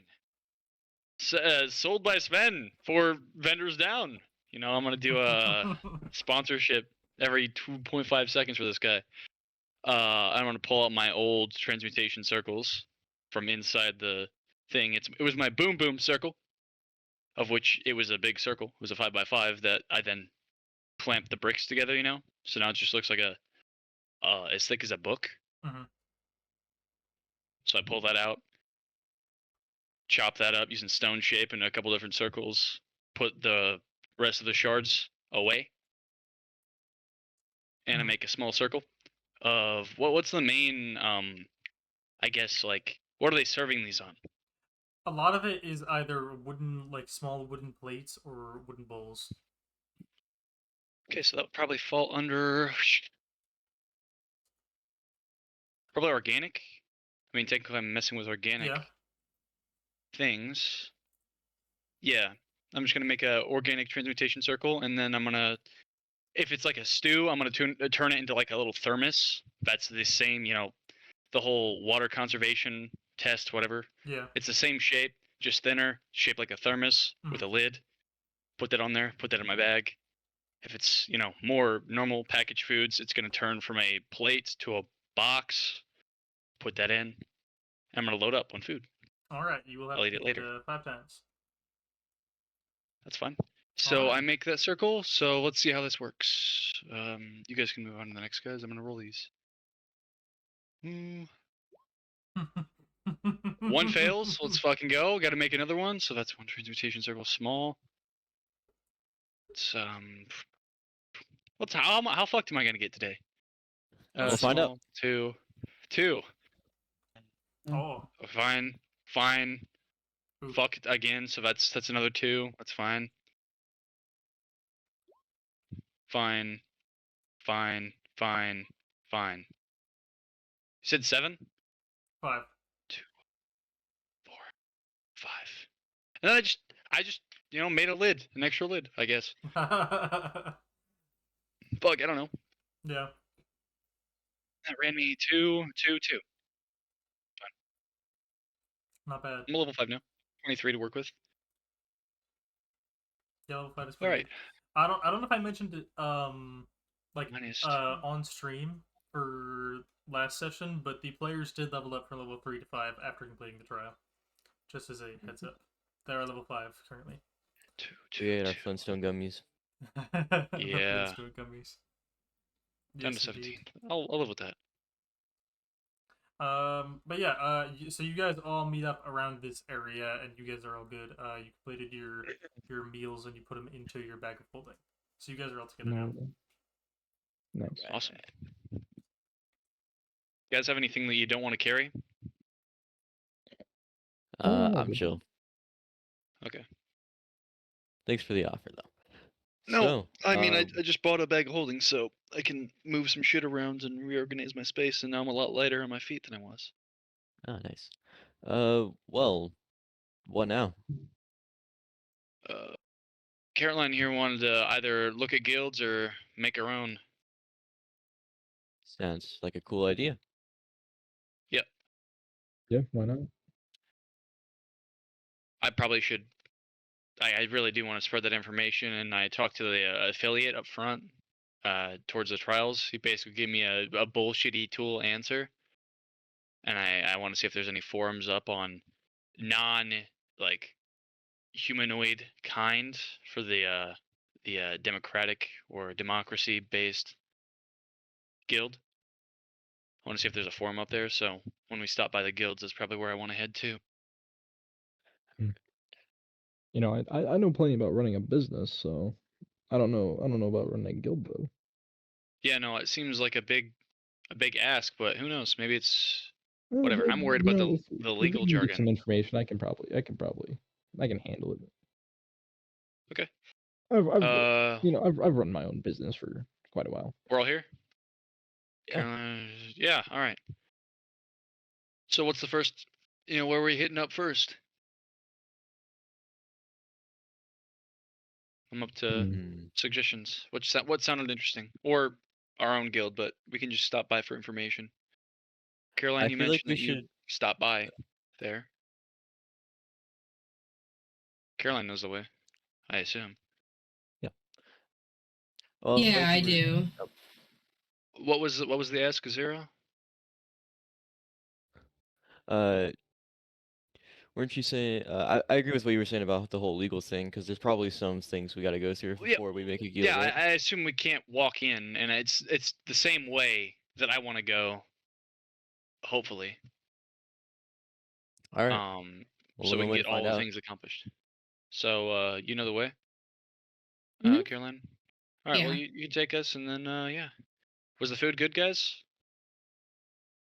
Delicious. I got seconds in my bag, so we're okay. By the way, for this food, some of the ingredients were magically like fabricated and whatnot, but like I mentioned, the stew and or anything else itself did not taste or appear magical in any shape or form. So it was a real meal. Yeah, I'm not hoping to interact with the food itself. I was just trying to move the plates and I was stuff more so around saying that to make for in terms of Tupperware how they were making the food. consumption. Lovely. Yeah. All right. Well, let's go. All right. So, where are you guys going? You said diplomacy guild. Yeah. All right. Because that's where you go, right, for the making your own guild thing. Yeah. All right. So, as you guys make your way towards the diplomacy guild, you're gonna see that a lot of the lines appear to be paused. For whatever reason, as a lot of people have begun gathering for the speech. Yes. Which is actually within like eyesight of where you guys are, considering where the four big guilds are. So currently, a lot of the lines are paused as some of the vendors themselves or workers wish to go to the speech to listen. So currently, the diplomacy guild is paused. But many are gathering very nearby for the speech that is about to begin. Okay. I mean, are we too concerned about this, guys? From what the guy said, it's just like a rousing of, enthusiasm. I'm already pretty enthused, so I mean, we can just move on. If we're looking to hammer out this stuff today. Yeah. We could get in line while we listen. Yeah. If it's the same place, it's fine. It's like like you are literally like you can see like the masses gathering from where you are. Because basically how it's set up is the four big guilds are around this area, around the main square, and then in the main square is where the speech is being held. So you guys could totally be in line while you listen if you want, considering it's paused. Yeah, no, anyways. that's completely fine. Yeah. Go stand in line and guys, listen. I got an ad. That wasn't House me. of Midnight. Time. House of Midnight? Yeah. South of Midnight. It's some game. Oh. So, for reference, this is the person giving the speech. Is known by many people. You guys would have at least heard his name. His name is Mormerdid Salur. Which I can put that in handouts if you guys want it. Yeah, awesome. Keeping a collection of names because God knows we all forget the names of these people eventually. I will also put it in chat for any of you wondering how it is spelled. It's definitely not how I thought that was spelled, but I'm glad I know. Molmerid. Is it ED silent or is it Molmerdid? Molmerdid. That's his full name. Molmerdid. That nickname. That nickname scheming there. Mole, Zal, Za. Yo, what's up, Za? Alright. More Za. I mean, more often than not, he's usually called his last name for, Zeller. Professional sake. Obvious reasons. Yeah. Zeller. But after about, you guys are in line for another 10-15 minutes before the speech actually begins. When it does begin, you guys see like this flash of light as he appears along with a group of 4 guards that walk up with him. This guy is not human, and neither are his guards. All 4, 5 counting him, are Drake folk that come from Ensibis, which are the floating islands in the sky above the ocean to the west of the heart. Cool. They all have mainly these bluish scales with some feathers around them as well. They have very strong-looking legs, and they all wear their armor, aside from their helmets, which their armor looks very sturdy and made from very solid magical metal of sorts, as you can see certain glyphs and runes running about them. But he steps up to this little stand that's up in front of all these people, and he snaps his hand as he casts what appears to be a spell, and it kind of lights up the area around him and dims the area otherwise. And when he speaks, his voice booms across the entirety of the crowd. People of the heart, I thank you once again for allowing me to speak, as I do every year, on behalf of the Weave for All Alliance and other nations. Firstly, I would like to extend my personal congratulations to all that have conquered the trials and to all that will complete the trials. It is no easy feat to overcome what the Weave throws at us, and yet you all courageously choose to test what fate has chosen for us. Without these individuals, our world would not be standing atop this metaphorical mountain we claim to be life, gazing at what lays ahead of us on the horizon. This horizon may look different for us all. For some, it may be shrouded in fog or shadow, and for others, they may be blinded with potential. Regardless of what is seen, we are all held together by one thing. Time and time again, we are drawn and intertwined by a force that rivals even the mother of magic. And as he says this, he kind of gestures to the tree behind him. We call this force hope. Without it, we would not climb this mountain, not knowing what is atop it. We would not fight these uphill battles, and we most certainly wouldn't be where we are today. Hope can be described as an emotion that is felt, but that's just the surface of it. It isn't merely a feeling inside of us. It's a flickering flame that must be handled with care.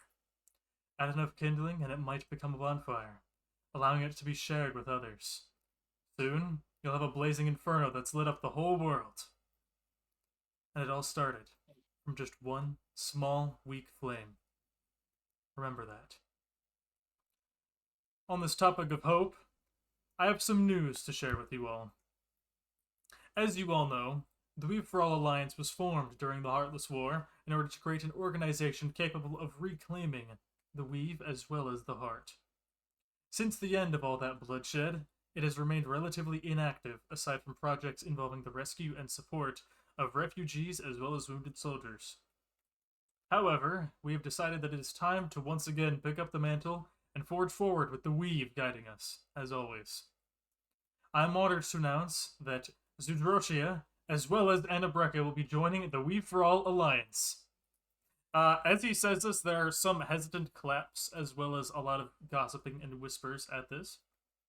For reference, just for the audience, and for any of the players that do not know, Zudroshia and Anabreka are the two main nations that were the ones keeping the hearts to themselves. So they were essentially the bad guys, in quotes, of the Heartless War. So this kind of rouses up some people and makes them a little unsettled, but many clap and then some follow afterwards. I understand for some this may spark unrest. On this matter, we understand and only ask for your understanding as we move forward with open minds. If we are to grow as a world rather than just a society, we must remain united despite our differences.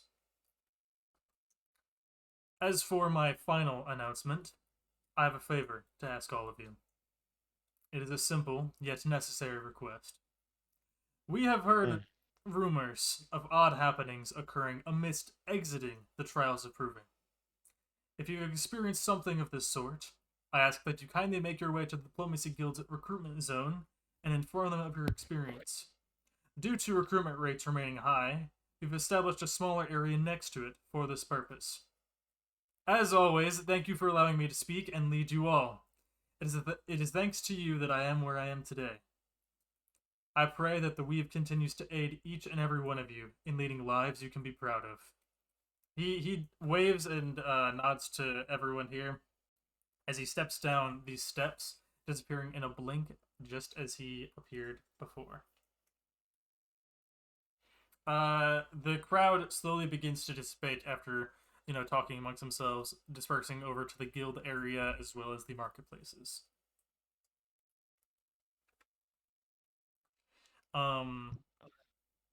Shortly after, the line that you guys are in begins to move.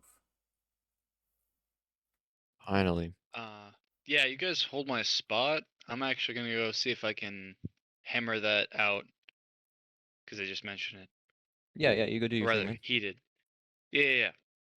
I'm gonna step out of the line and move over to the side where it's like the complaints, or rather, things to say about what happens in between the.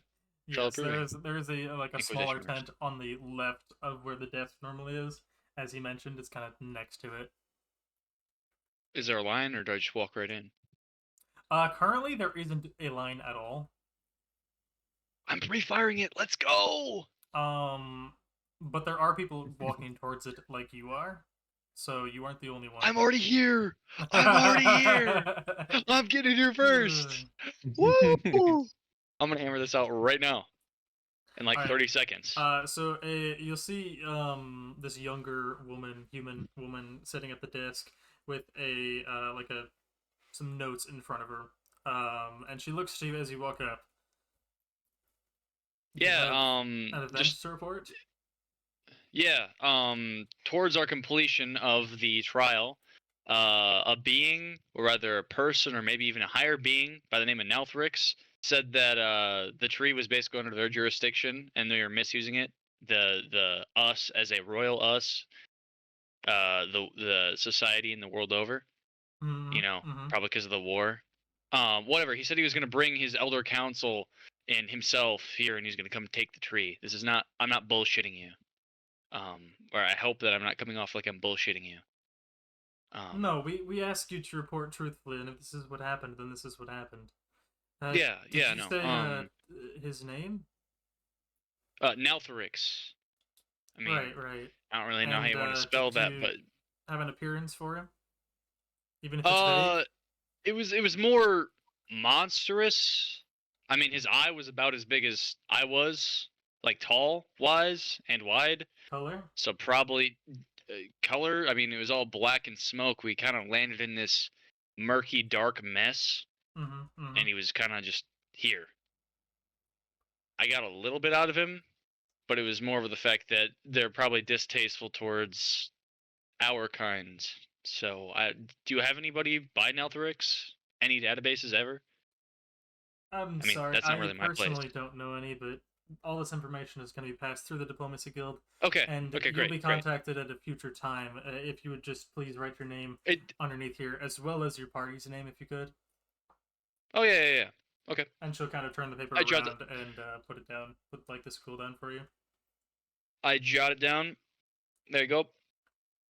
Yeah, I know. You have a good day. She nods at you, says thank you, and then she begins talking to the next person. I immediately get to the side of the tent and try to shuffle out through anybody who might be piling in. You kind of have to almost push your way through it. There appears to be quite a bit of people coming in. Excuse me. Hey, hold on. No, excuse me. As you bump a few people, you accidentally end up activating your glove, and you get some weird memories and ideas of people wanting food or of the food they had. Some people about some of the items they just bought, or some of the memories of the trial. Kind of jumbled together. Oh, these little fucks. I'm a good person. I'm a good person, okay? I'm gonna poke my head back to the thing. Hey, some of these guys are putting in fraudulent reports. Don't worry about it. I caught a couple of their memories. Some of them want free food or some shit.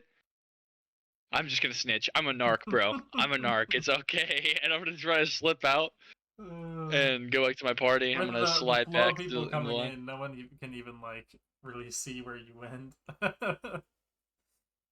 Yeah. Whatever. Your party still has not made it back to the line. They have not made it to the front of the line yet.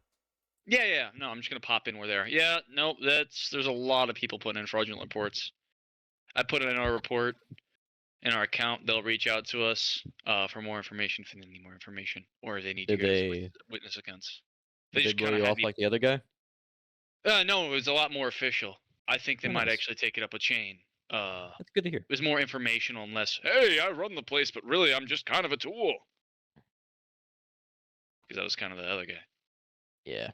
Oh, yeah, but let's get this sorted, see what's up for this, maybe any legal jargon or whatever. We can make our own thing, or maybe join up another place for a little while and then break off and make our own thing and do our own stuff. All right. So you guys wait about another 30 minutes before you end up getting to the front of the line. They do have 3 tables running this at once, but it's still going relatively slow since they have a lot of applicants. Thankfully, it does go party by party, so it's not like one person by one person. You see parties anywhere from the minimum size of 4 to upwards of 12. So, you guys make it up to the front, and you are greeted by another arboreal male. He's dressed in this armor that appears to have the insignia for the Diplomacy Guild on it, which is kind of like this scroll with quill on it, and it's very very adorned with gold and whatnot. And he sits there, and he has these different flyers and papers out, as well as some people behind him in the tent, attending to a lot more of the paperwork that he's not doing right now. And he looks up to you guys, and he asks you, would you like to register for the Diplomacy Guild, or are you looking to make your own? He looks to each and every one of you. I look to each of them. Well... Looking to make our own? Yeah. Well, any information you may be able to provide if we cannot make one at this current time. Oh, of course. Well, you see, here, we try and make it as friendly as possible. We understand that, coming out of the trial, coming from different places around the world, you may not have the money or nor the resources to make a guild at this time. So, actually, if you'd like, we have different packages you can take to get some pre-claimed land, as well as some pre-built structures there for your guild, if you'd like. However, you will have to take a loan out for us, but we're very generous on the interest rates and whatnot that come with that, since we understand you are adventurers, and we'd like to respect the weave as well as you sprouts, rather. I guess. Hey, hold on. Let's huddle up a second. Of course, take your time. I turn to them. Loans. I mean, it's kind of a slippery slope. I know they're trying to be friendly. I say it in the quietest voice possible. Try not to disrespect the folks or disrespect commerce and the flow through people here. I can take the brunt of the loan. I mean, if we really want to do it, I mean, here's the thing.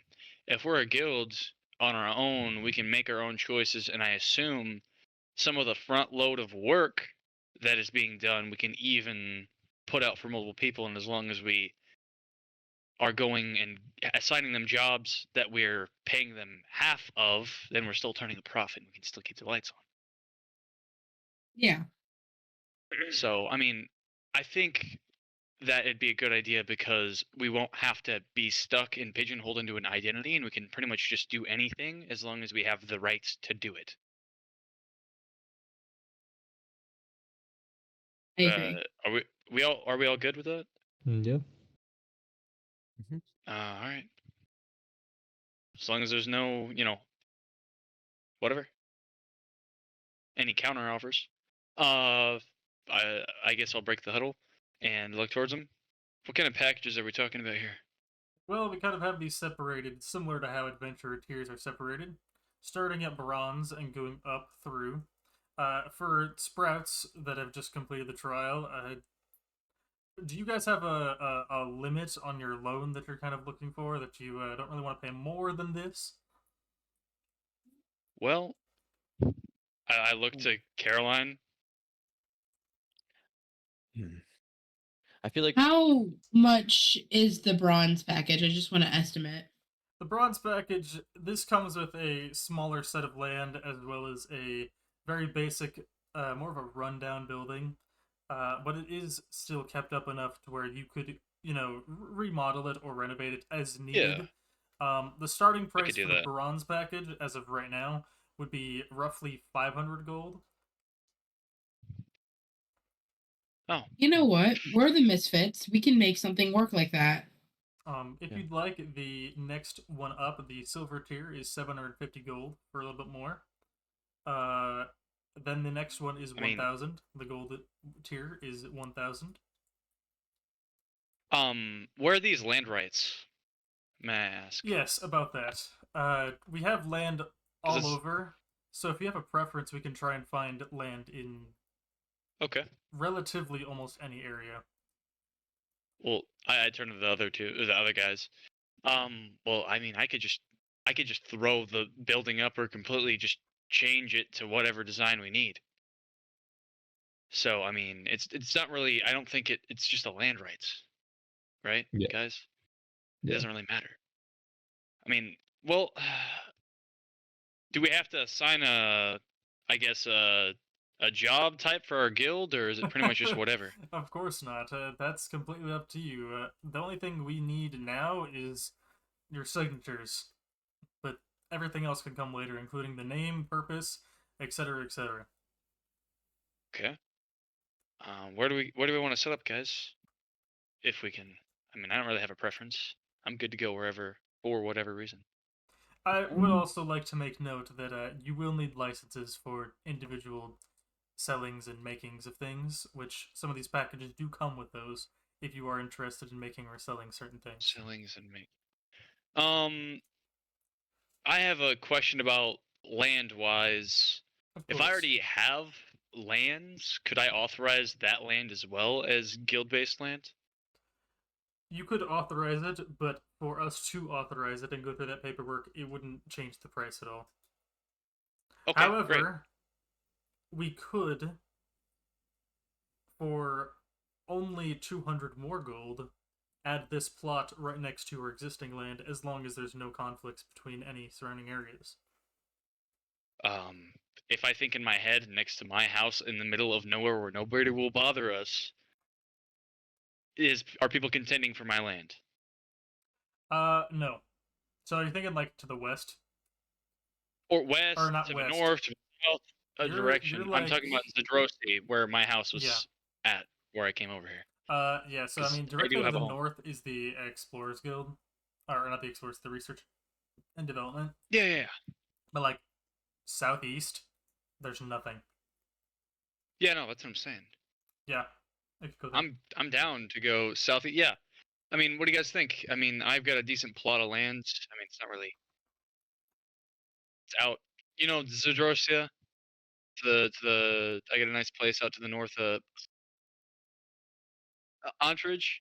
To the north of Antridge. Yeah, this is Where that is? preference. This is Milo's house, and then this is the research development. We could like set up over there. It's kind of also in the middle, and then there's always teleporters we can use to go places. But that's relatively middle of the continent, still close to the heart, so we can still do stuff here, and getting here won't be hard. Are we talking like this area right here, or more over here? So you see the lake? Are we talking? Yeah. The lake Zadrosi. It's on the right side. Or it's on the left side of the lake, but on the right side part of Zadrosi. And it's right above that small Antridge title is really where my house is set. And that's the same place that your character yourself would know. That's where me and my father lived, and also where my workshop is. Because I'm from Serafel, so I'd be from that local region. Yeah, no. It works out. That's what I'm thinking anyway. Yeah, and we're also mostly over there is where we're from, so we could at least still visit places decently easy. I think it's good for accessibility, and also I already have the rights to most of that land myself. And then I'd just be getting bonuses where I can use transmutation to completely terraform the land to whatever we need. It'd just take time. The land around Mistburn's a little rough, so. No, I could totally just do whatever. Doesn't matter. So we could do the 200. I'm broke right now, but if we pull our money together, that's an easy buy. We don't even have to take a loan. Yeah, I've got 50 gold. I mean, hey guys, it's whatever you guys want to do. If we take a loan, then we just do some jobs and then we break out of the loan. It doesn't matter. You said 200, right? For the extra land permits? Yes, it's based on whatever package you get. It adds an extra 200 onto that price. Okay, adds an extra 200. If you would like the plot next to your area or near your. Okay, so we don't even need that. We don't even need that. If you would simply like to claim your current area, then we can lower the price by quite a bit, considering we wouldn't have to deal with any land issues. It would just be licensing and transferring some information over to the guild. Okay, we can do that. I'd gladly do that. Yeah. And then we can save some of our people's money, because I know that we're not the richest fellows around. Not yet. No, not yet. We're gonna turn a profit. We're gonna get rich, make it big, 100%. What kind of licenses are you guys in need of? Do you have an idea yet? Well, guys. Well, this is based on whatever business we're looking to conduct. Yes, and this can always be added to or changed in the future. So I'm assuming that as a guild, as a guild entity, you can still ask for services as a guild, kind of like a company, right? So you can. Well, it's kind of hard to articulate. Mm-hmm. I've never been a business owner. Maybe Gunnar, maybe you're a little bit more used to this. You run a business. You did run a business. I mean, like, what kind of permits would we need to be able to run any kind of business we wanted from that place, from out by my home?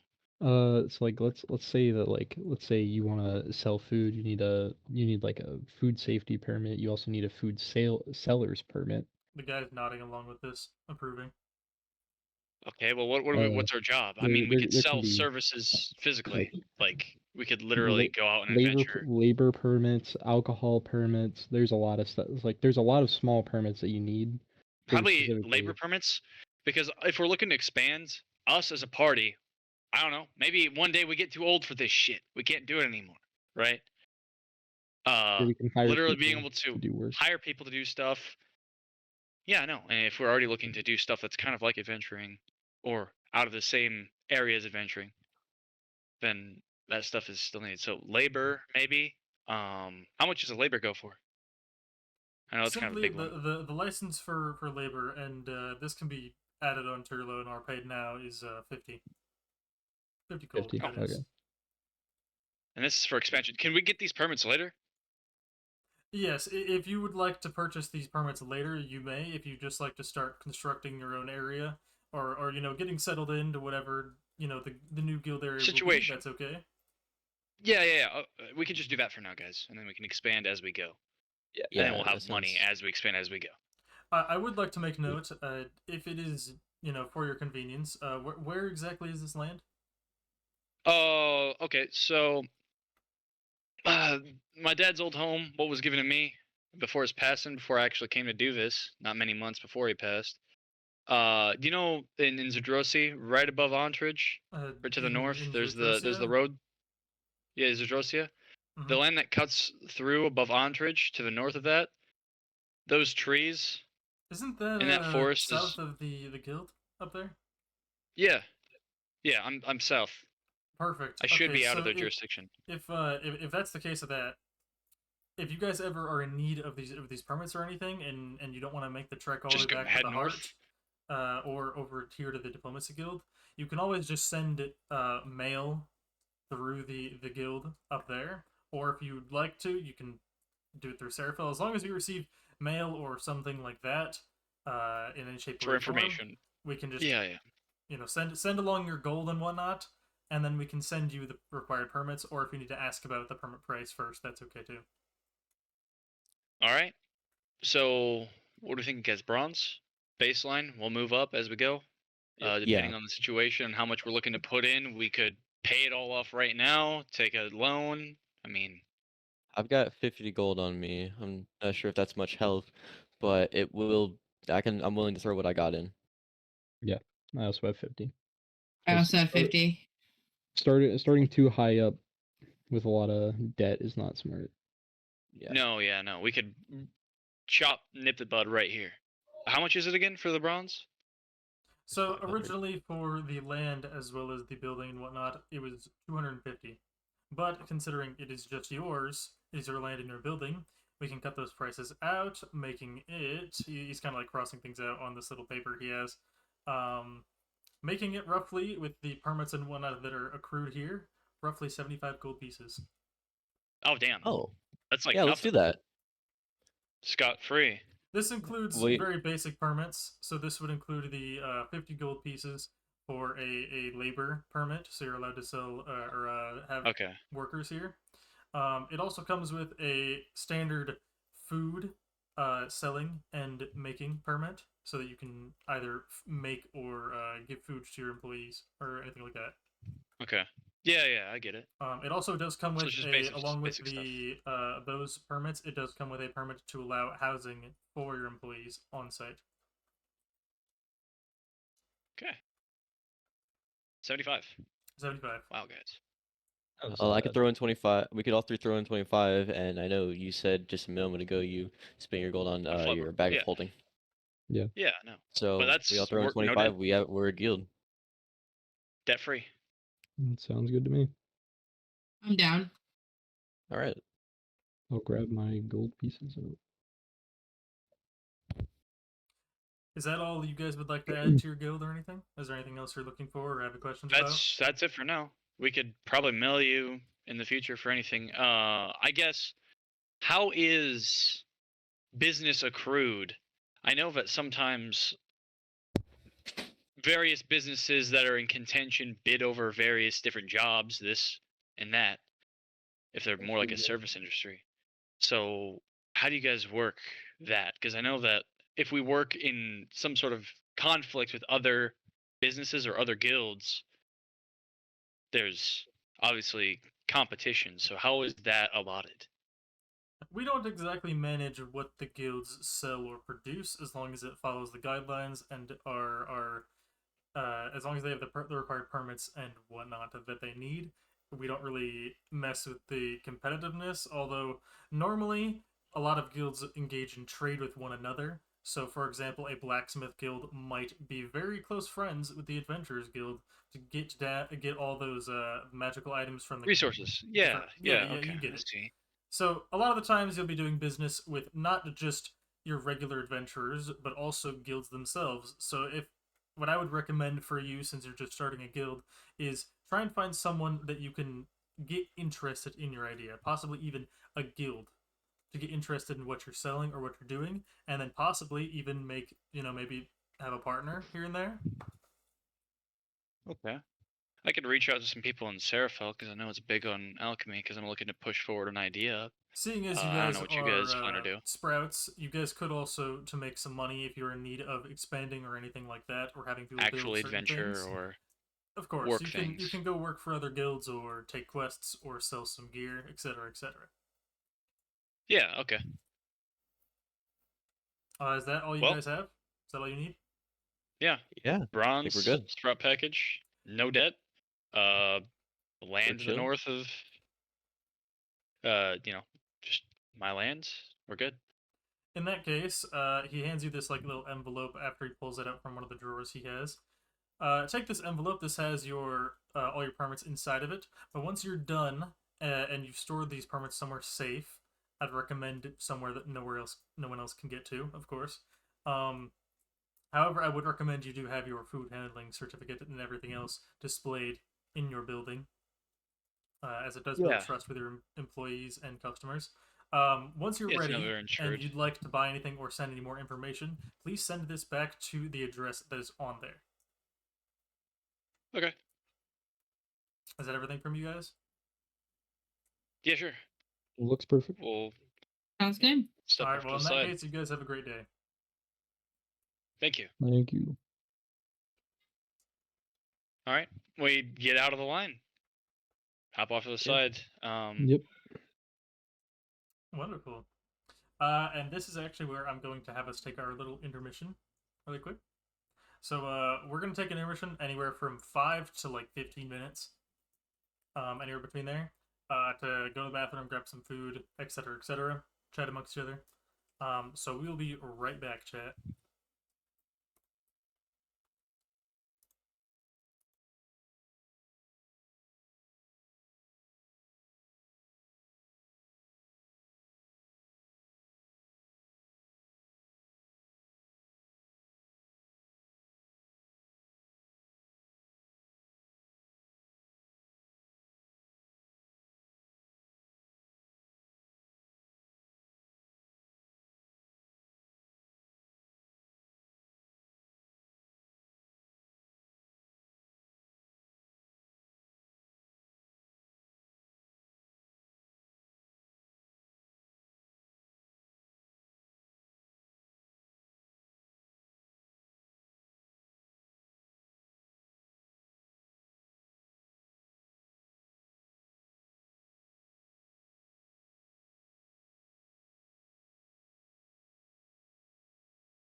Hello, chat. As you can see, by the missing image, Sully did not feel good.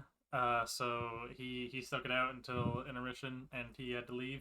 Currently, Zero is still grabbing some food at the moment, but we're gonna continue on because we don't want to wait any longer. So we're gonna continue with Milo and Gunner at the current moment. So after you guys kind of receive this envelope from the Diplomacy Guild, what is your next plan? And Gunner, basically the certificate stuff. Hey, keep that safe for a second. I want to read this, and if it's not important, then I'll just reseal it as if I never opened it. Yeah, sounds good. I'm gonna very cleanly, as clean as I can, try to open this paper as I open it up and read it off to the side, because I assume we're gonna have to sign our names here, do that, put a guild name, location, shit like that. Yep, that is exactly brief information. So you need a guild name, all of your names, like the founders essentially is what is labeled on the paper. Also like you said, the location. You will also need to provide eventually, within the next 2 weeks, you need to provide proof that you own the land. Oh, well, that's fucking easy. A deed or something. I'm me.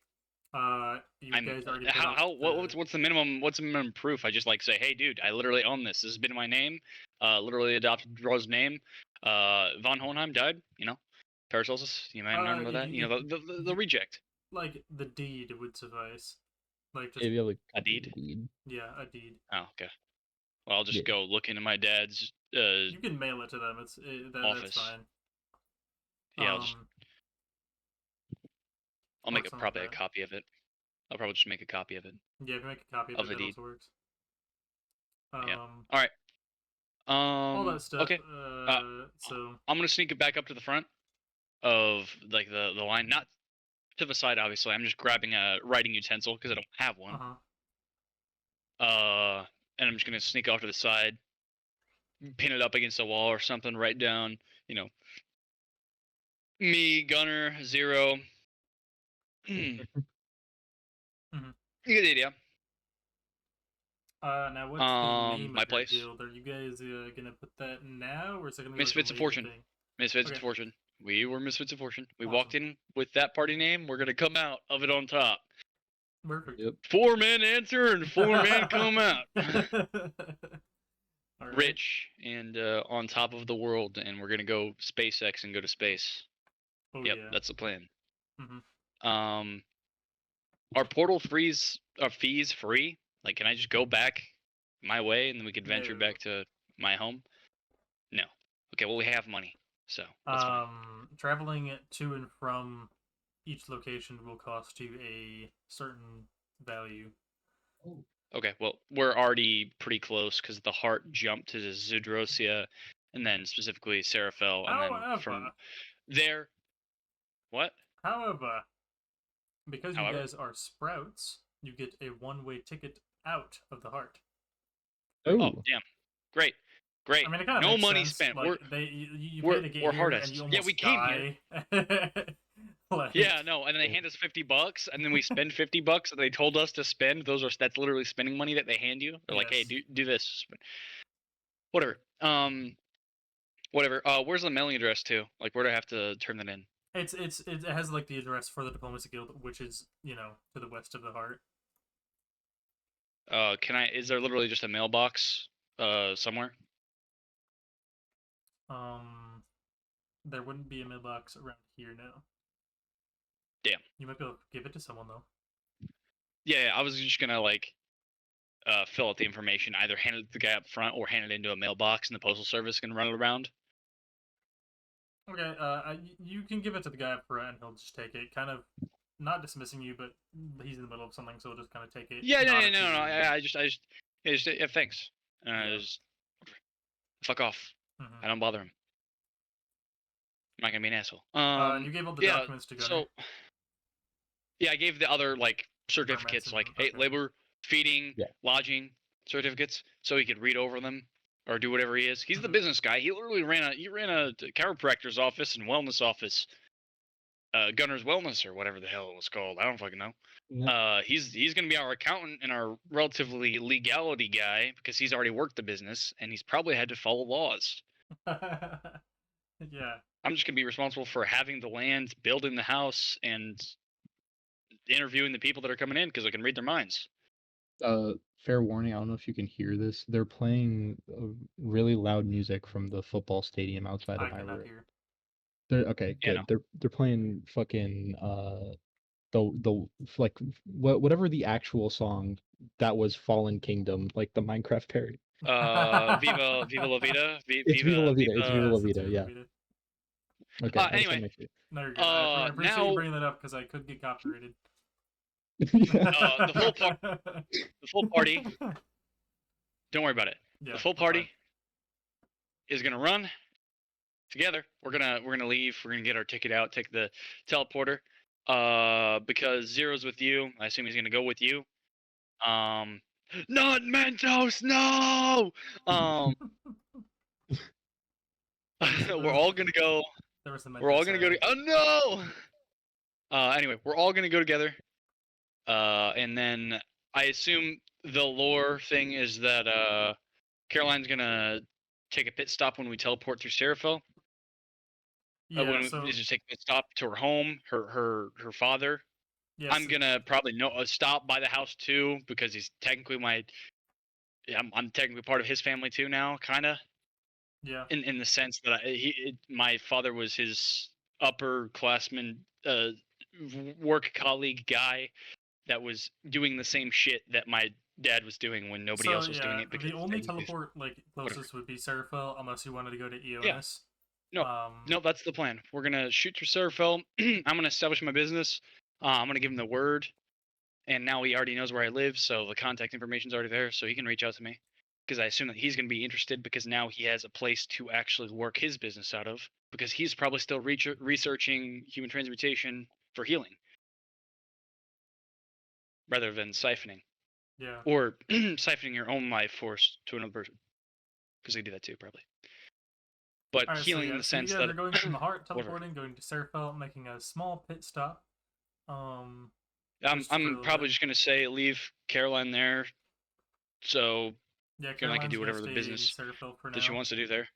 Yeah. Zero's with us until he comes back. Mm-hmm.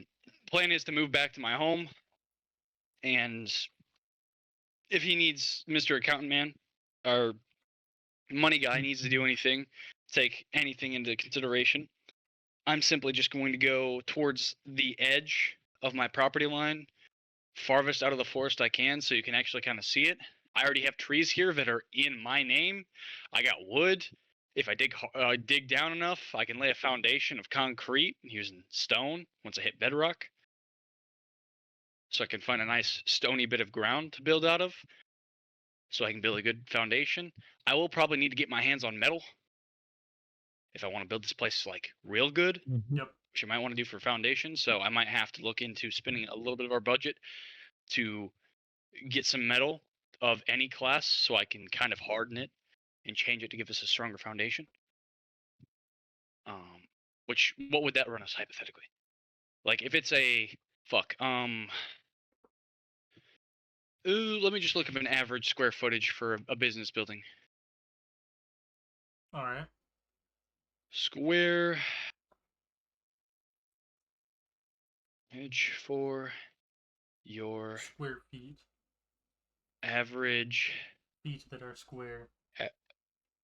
For your average business. Mm-hmm. Per employee. I don't like that information. They're sending you per employee. Yeah, I don't really care about that information. Probably shoot towards 6,000 square feet. All right. And an actual keep it squared, not rectangle. It's just gonna be like kind of how those temples. The plan is for the building design. They're gonna be like the temples in fucking Japan. How they're the same square footage every fucking floor. Mm-hmm. They just have the same thing. It just looks like a square. Minecraft house. Let's go, Minecraft house. Let's go. Oh yes, yes. So is it just a square building? It's gonna be a square building. Okay, It's so about you're thinking 6,000 like square feet. 1,500 square feet on each side. Yeah. For a total of okay. Well, and we're also gonna do a basement too. I'm gonna make it a relatively large basement because I have Earth shape. I can do it 5 by 5 by 5, and I can just keep eating out the dirt and turning it into cubes. Minecraft style. I've been placing blocks and shit because I'm in fucking Minecraft. But I'm gonna, if there's any stone or any useful materials that I find in there, I'm going to keep them as cubes and just move them using Shape Earth outside so I can pick them apart and use them. If I was to want to get my hands on metal so I can lay down a crazy foundation on this fucking house that that could get hit by a fucking bomb and stay up, or any sort of natural disaster. What would you run me? Or what would you run our treasury? Well, it depends. How much do you need? Well, if I'm just looking to lay down a foundation, or maybe run girders, probably girders for the main structure of the house, because I want this house to stay, this building to stay up forever.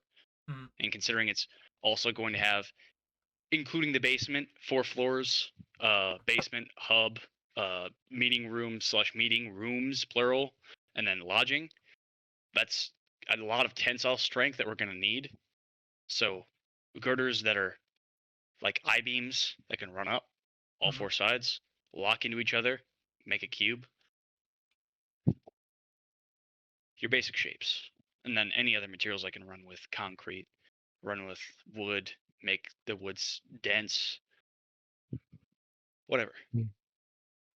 All right, and we can take as much as a week. These?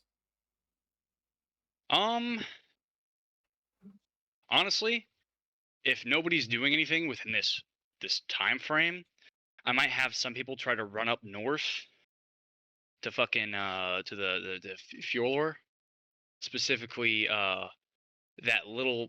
So it's not that much out of the way. If you take that path north past the guild to the west, there's that mine colony there. Ern Bayor? Right there. I would probably send anybody there to grab materials there and send them with money. And see what they can get their hands on. That is the home of like dwarves and stuff. So that would be that's completely chill. These guys to get them. Yeah, that's what I'm saying. I'm saying we send our boys there, whoever is willing, whether it's Caroline, whoever comes back. I'm not hiring any other labor. I got this. Just let me get some materials. Are you back? What? Yeah. Okay, cool. Yeah, you're not banned from speaking. This is pretty much a discussion, considering that I don't know if we're going to do a time skip. If we had ingredients of like a week or 2 weeks for me to be able to throw up a full utilities building over multiple days, I'd so do that. Can I get a up to speed? Okay, so basically what happened is we got our information, we took our break, we came back. Yeah. The information's all there. I placed down. I have our pretty much deed of we're a guild. I had that. I handed it back to the guy. We're officiated as a guild, right? Awesome. We took a free portal out because you're with Gunner and he's my tag along. He's basically, or you're his tag along and he's my accountant. We're going back to my home, or at least on my land, which I have many acres to work with, about 4 acres to work with, whatever, towards the edge of my property line, towards the outside of the forest, towards the main highway that runs to and fro. That's where we have our place set up, and I've already started hammering out the foundation, but I probably need to get my hands on metal because I want to throw it on girders, because I want this house or this building to withstand a fucking explosion, if I can help it, or as many hazards as physically possible. I'm trying to perfect this house. Lovely. Good. So whether that's you, whether I take time out of my work to instead of like chopping down trees in my own land to get wood, because we're in the middle of a forest. Yeah. Basically, I'll be getting materials so I can work on it. While working on it, I can use as many times as I want because it's a cantrip of Shape Earth to use a 5 by 5 by 5. And as long as the walls don't come crashing in on me, based off of physics, because I'm using Shape Earth to make it clean cuts on hopefully structurally integral dirt and soil. I'm trying to move down and set a whatever foundation of concrete, stuff like that, which I can use with stone and mortar and various other aggregates to throw in there. Because I assume that the concrete's been a thing. Because if we're at World War era technology with magic, they had pillboxes in World War One. They're made of concrete. Mm-hmm. Yep. So also for reference, okay. Sully was not feeling good, so Sully dipped during intermission. Yep. But for reference, that's why I'm like canonical-wise, within. Yeah. Canonical-wise, Caroline is taking a pit stop at her hometown, being Serapho, while you guys are dealing with some of the guild stuff. All right. Cool. And exactly where are we at now? We're just kind of going over some just like stuff. You guys are right here. I'm already starting laying on the foundation. Yep. All right. Sick. Okay. So well, do you know where his back building in character. is? Yeah, I know where that is. Okay, I remember the general location on the map. Back in character within a degree, because I'm not going to roleplay every fucking little thing that I'm doing. Of course. Yeah, that is actually boorish. I'm gonna be like, allow me.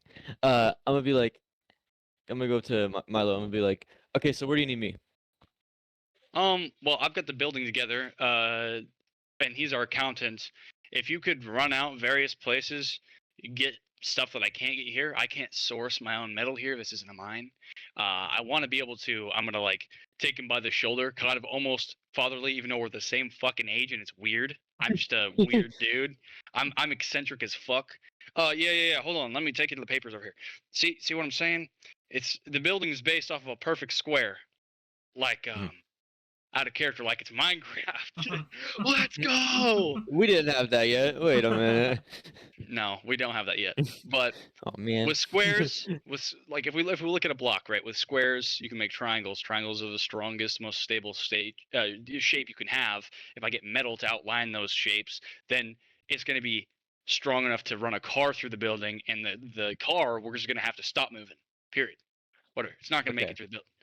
I'm trying to make a structurally integral sound structurally sound house. And so let me get this straight.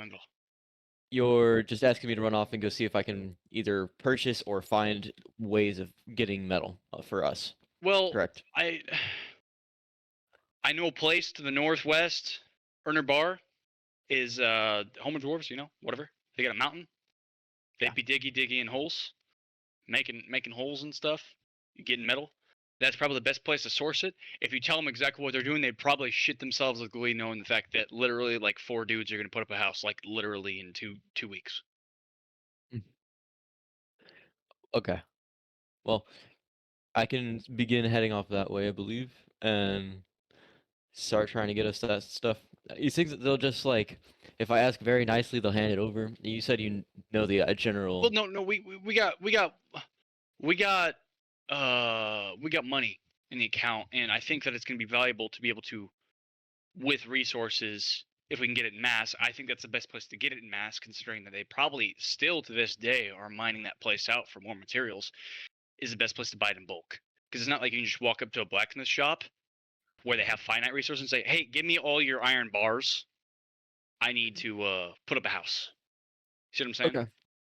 I mean, I could offer them labor because I don't really mind working for this instead of wasting our money. We still got, we still got money, and we're going to be making money. If you get here and whatever, I don't have the building up yet. Obviously, we could work out of my actual house building, but that'd be pretty not efficient. I want to be able to put this up, like now. Not to rush you. So I assume if we get some money, it'd probably be easiest, considering that alchemists run the world over. I don't think raw material like that is going to matter too much in terms of cost. You might even be able to borrow and rent a carriage to run the materials back here. And we can get all the remind stuff. You that you guys will have to make sure to eat every day. Yeah, and also we're gonna have to keep in track of food, but I literally have food on me. Yep. For like the first week of work. So on days that you do not have any food, you will need to spend 3 gold pieces. That's 3 fine. to 5, depending on a dice roll. I'm gonna make you do 3 to 5 gold pieces a day for food. And any days that I cannot do work, I will do any work and side work, either in Ontridge that requires an alchemist, or that an alchemist can apply. It's like if it's labor jobs, like involving patching up houses, stuff like that, I can do that with a snap of a finger. Mhm. And I can have them pay me a premium for it, considering it's going to be better work by hand than they could do. And it'd be faster, and it'd be perfect, and square, and plumb, and perfect, and level. Did I mention it was good? I think you mentioned it was perfect. Yes. Yeah. Just a little bit. Yeah. So we're covered on. I can get us money side job if we start running low on money, but really, honestly, we don't even need utilities yet. Too much. It's basically getting the house on the ground, which you've already looked at you can look at my crater. It's pretty set in stone. Better than getting tools and doing it by hand. Well, then I'm gonna head off. The quicker the Hold better. on. Right? Hold on. Talk to Gunnar probably. He's I'm gonna have him as our treasurer accountant guy. He can also probably do I've already other started shit. a spreadsheet. What's up? We're gonna need metal-based resources, so we don't really need, but I'd heavily advise if we're putting up a shit ton of stories, which you've seen my schematics. We're gonna need to put the building up multiple floors so we can get all the utilities in one house or in one building, so everything's a one-stop shop. So people get in and get the fuck out. No unnecessary use of my land, and also a conservation of land for any expansions we may need, so we don't need to continue to buy land. So do you want like a layout plan? Well, I already have a layout plan. I just need raw resources. I need iron. I can't source that here. Let me summarize. Any metal. He's asking for the ability to. Is it within reason to go buy metal? I think, right? We live in. Yes, we live in a world. People. I'm still saying this in character. We live in a world where people, alchemists, literally source out these materials to make whatever they need.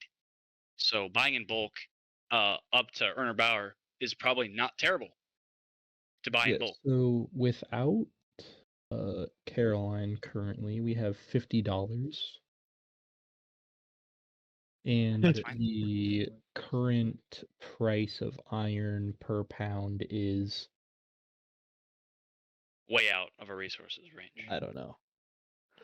Well, I don't know. You know what, Gunnar, if you'd like to, you could roll a history to see if you can remember what the price of the iron would be in passing. Can I try to rip that off the top of my head?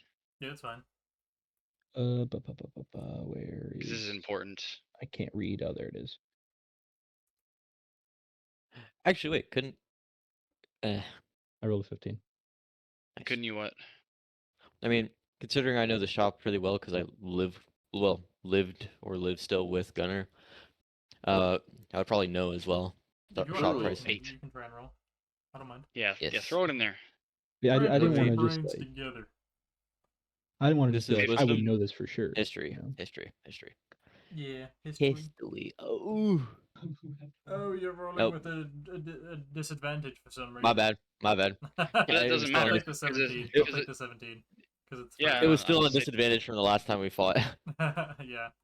Alright, so I'd say Zero and Gunnar, you can like vaguely remember that it was like per pound it was something like 10 gold-ish where you were. Damn. Pretty pricey. Throw that up. Ugh, I could 5 pounds. tell you what though. Nothing. Wait. That is nothing. I mean, I could still lay up a concrete foundation. I'm not sure how your alchemy stuff works, but like, couldn't you just be like, yes, the metal here is made of metal. Let me use this metal to make more. Well, the issue with that is I can only take as much as there is. I can stretch it very thin. Honestly, with 50 pounds, I could make a shit ton of mesh, and then only like 5 pounds. Well, 5 pounds? Yeah. I can still. It's not a lot. We don't got much right now. We might need to make money. Maybe okay. Yeah, honestly, here's an idea. I can't really put up a house like this. I venture out. Wood, at least. I venture out. I'm gonna go see if I can barter or maybe even do some labor for the dwarves and see if maybe I can get more than we bargained for. Hold on, maybe we can also get in league with another guild. Or we could offer them something in the future for promise. That's what I'm saying. Out of our guild. Yeah. Yeah, no, that's what I'm saying. Let's see. Out of all the guilds, There was the democratic. There's whatever. What are they again? The What are they four again? big ones: 4 big ones. explorers, 4 big booms. adventurers, research and development, and diplomacy or diplomatic. Okay, so before we get too far into it, I'm gonna head to Seraphil. You can run for those raw materials out to Ernerbauer. I'm gonna see if I can get some guys, other alchemists, on the case, and also research and development. That's their deal. Also probably communicate with them and also put my idea on the table and do a Shark Tank type deal with them. I need help putting up my house and getting the lights on. I've already got somebody there who's been part of the alchemist, whatever community of human transmutation. So I've got a backer. He may not have money. He's Caroline's father, but he at least has a name, and his name can go places. And my dad's name can go places, and my name is nothing. My name is Dirt. Not yet. But Not yet. okay. So plan is I'm gonna go venture off, see what I can get. You guys can stay here and do your own thing then, correct? I'm going to go look for backers in Seraphil. Maybe Gunner, you do Gunner things. Gunner, do you know how to survey the ground? I mean, I'm not really too much of a builder, but obviously I've already laid out relative floor plans from here to here to here to here. Yeah, Right, I to helped. make it I helped square. build my own building. There weren't really any, there weren't any construction crews over there. It was a small town. Okay. Well, Okay, so you obviously would we're working have a general large idea scale. If you can run numbers of how much lumber we've got here in the forest, Sure. so I know how much wood I have and how far I can make that I can stretch. I can move around pretty quickly, and I can survey like any other materials that might be around the area. Okay, that's probably a good idea, but mostly the lumber. Okay. If you can get an estimate measurement, get the lumber, Yeah. I can obviously transmute it and get whatever I need from it. Okay, sounds good. 3, 2, 1 team. Yep. Mrs. Fortune forever. I'm gonna head. I don't know. We have most of the party here. I would say I want to make a vote for time skip of 1 to 2 weeks to get the shit sorted because I can't put this up in a day. No. Yeah. Yeah, Is role that play to put this is up that in cool? a day. We're gonna be doing a time skip, yes. Of how much time do you, as the DM, because it's your choice. I was just gonna make a vote for the team for the group. To make a time skip. Okay. Before we do the whole vote thing, can how do I ask this? Okay, can we play out like my whole part of like going to the dwarves and like because obviously bartering is Yes. going to be a I'm very going to dependent need thing. you Yes, to- you're going to. yeah. Yes. You're going to Okay, have I to be wanted out to make the sure that that's dwarves. something we needed to Of do. course. Okay, making sure. Um, Okay, yeah. cool. For But- that, I'm not gonna leave it down to rules. Well, it might come down to roll if they're on the fence about something, but it's gonna be you trying to barter with them. Yep. And the prices Plain have and simple. changed since then. So Fluctuation. Yeah. Also, Okay. I forgot to say this, but I give you my gold pieces as well, 0. Okay, so yeah, I would that's assume. 50. So you have 50 to work with. Yep, Yeah, sitting he's at got 50 50. right now. That is our funds. No, it's okay. It's okay. During the time skip, I'm going to work on the house. But before I work on the house, the main objective is get some backing in Seraphil and the research and development crew. Anybody in the research development team, because I'm going to pitch my idea. Because I've proved there's use case. I've done it before, and I can provide it on a specimen, a living specimen, on like a monkey or a rat or something, in front of them if I need to. Roughly how Something. many acres is this forest? About 4, the 6, land that he owns is 3 acres. 3 All acres. right. So there's 3 acres My of building forest, and workshops. and I would say the building Okay. itself is on 1 acre. So there's 2 acres of pure forest. And then my house and workshop are kind of lumped together somewhere else.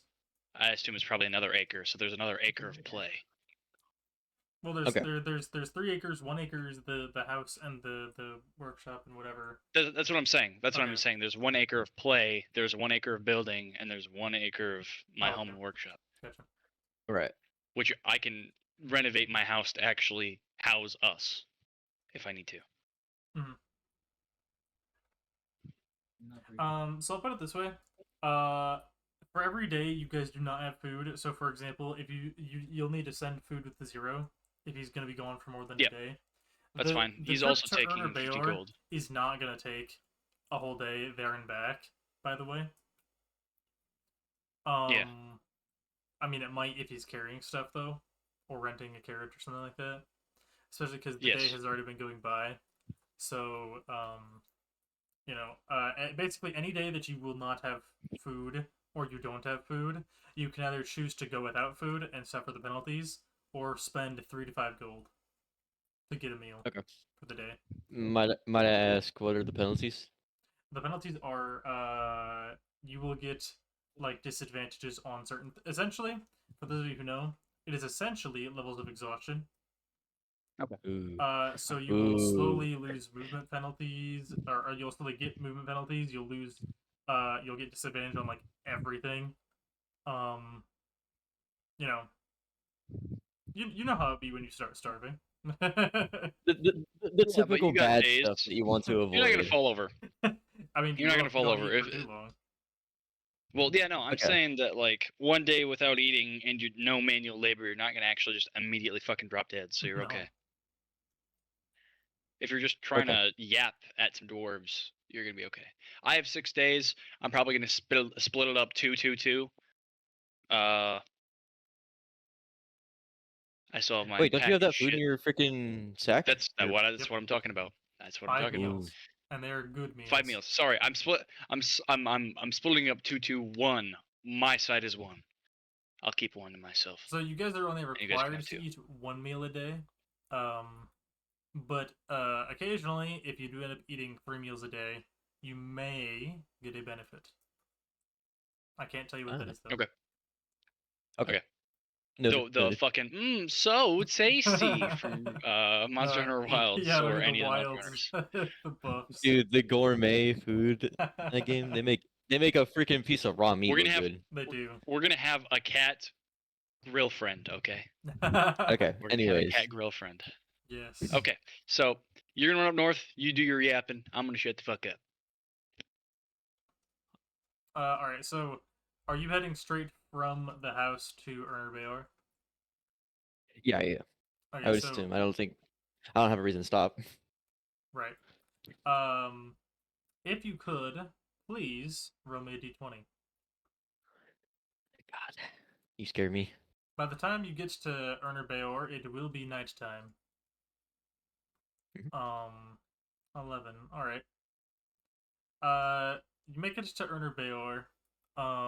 Night has fallen, or rather, it is the sun is just setting. So there's not much light left.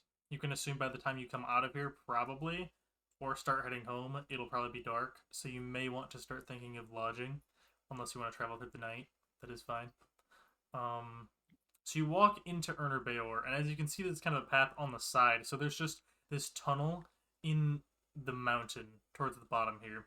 And it's starting to get colder as you're kind of familiar. This is going to be similar to the temperature and weather in Mistburn, where it's not quite freezing and snowing all the time, but you're like on the edge of that snowy mountaintops and whatnot. So you're kind of used to this weather.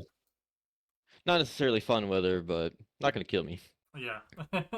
So, you see quite a bit of people moving in and out of here, mainly through the harbor that is within this massive opening out in the ocean. If you look at the map, you can kind of see the opening there.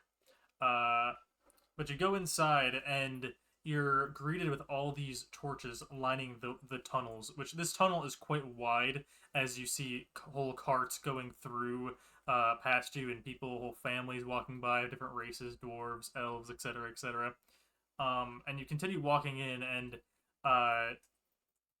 you're just kind of amazed almost at the size of this massive tunnel.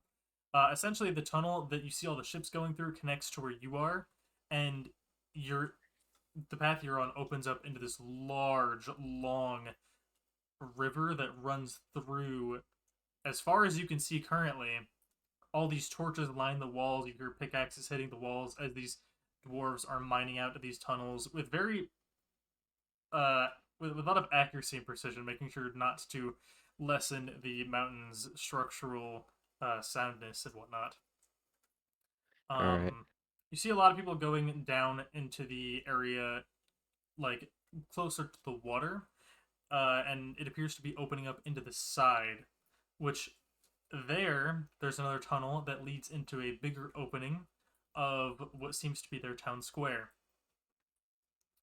In their town square, there's lots of carts and people that go along this like stone cobble pathway that leads between their different buildings and whatnot. Which their buildings are very grand and tall buildings, more so to preserve on space, and they are built very thick with metal and stone. Not a lot of wood is used, but it is used here and there when needed. You can hear the sounds of hammering, and the temperature has changed vastly from the area you were before, as it is now very hot in here, enough to almost make you start sweating. Just get it hot in here. As you walk in and you're kind of looking for maybe where you could see a trader or some sort, you spy, a few blacksmiths in this area, as well as some carts that are going to the center of the square, where there are these many stalls scattered about. Okay.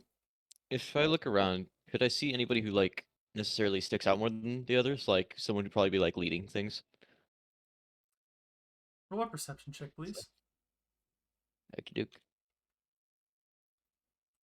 God, why does my character sheet close every 3 seconds? You said perception. 15.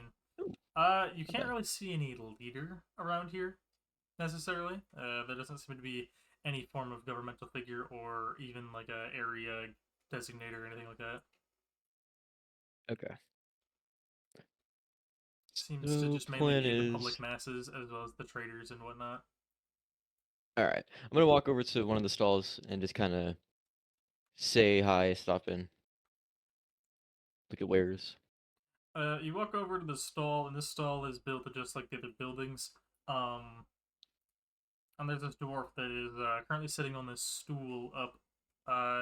The stall, by the way, is at dwarf height, not your height.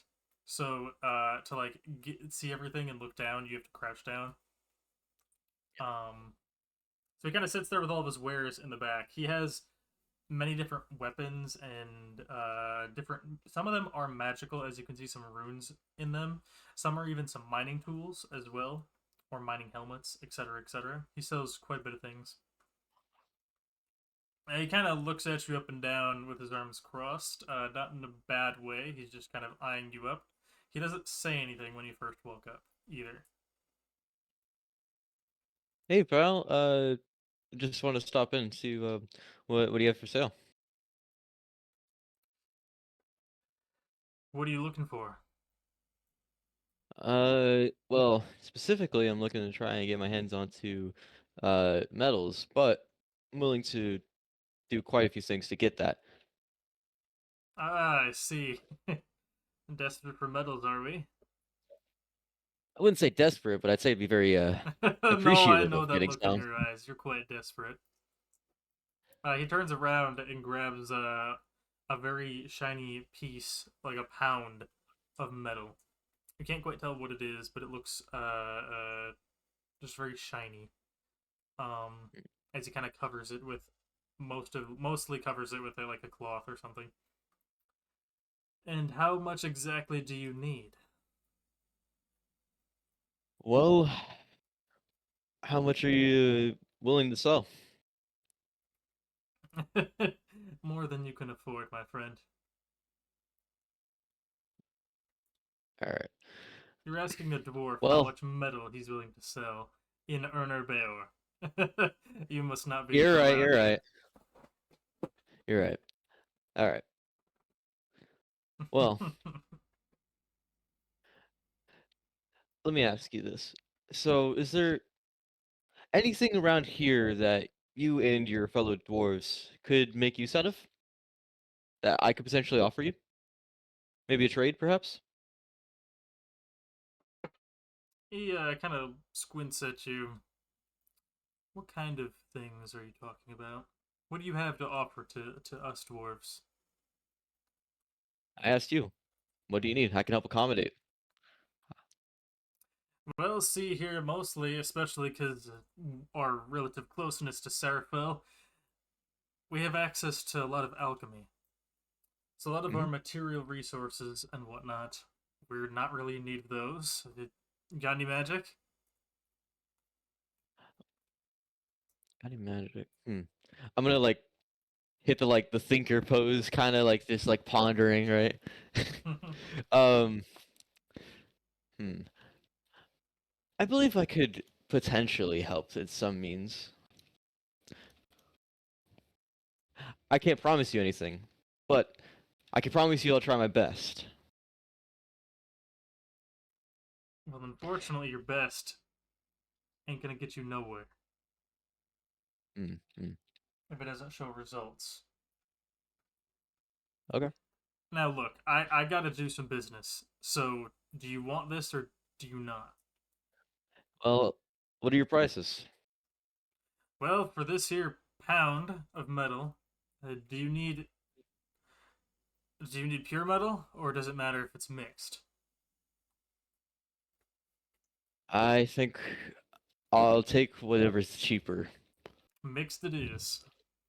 Are you looking for quality or quantity? Quantity.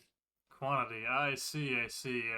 He kind of rummages through several of his large like metal chests he has in the back, which some have coins, some have armor and treasure in them. Some have just raw metals. He kind of digs in them, um, and pulls out several bits of metal, kind of putting them all into this large pack,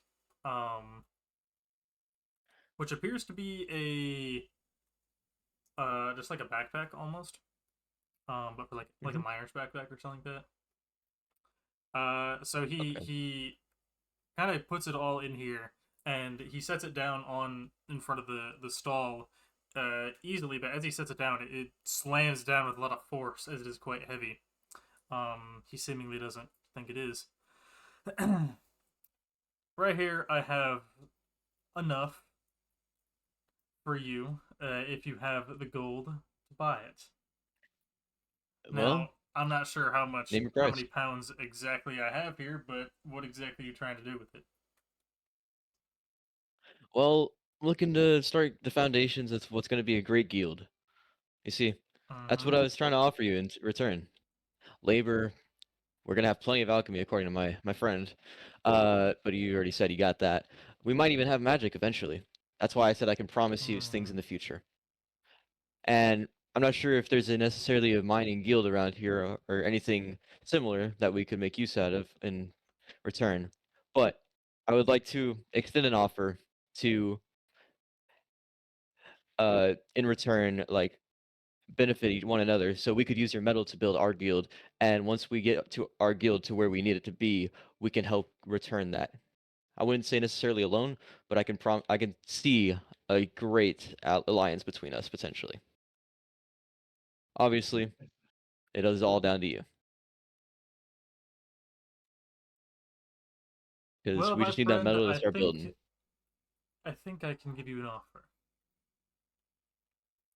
All right, See, us dwarves lay it on work me. very hard for this metal, as I'm sure you know, and this guild, which has just started, and I have no promise of whether it's going to be successful or not, I'd be taking quite the risk, and I That's would fair. need some It's fair to say. collateral for that.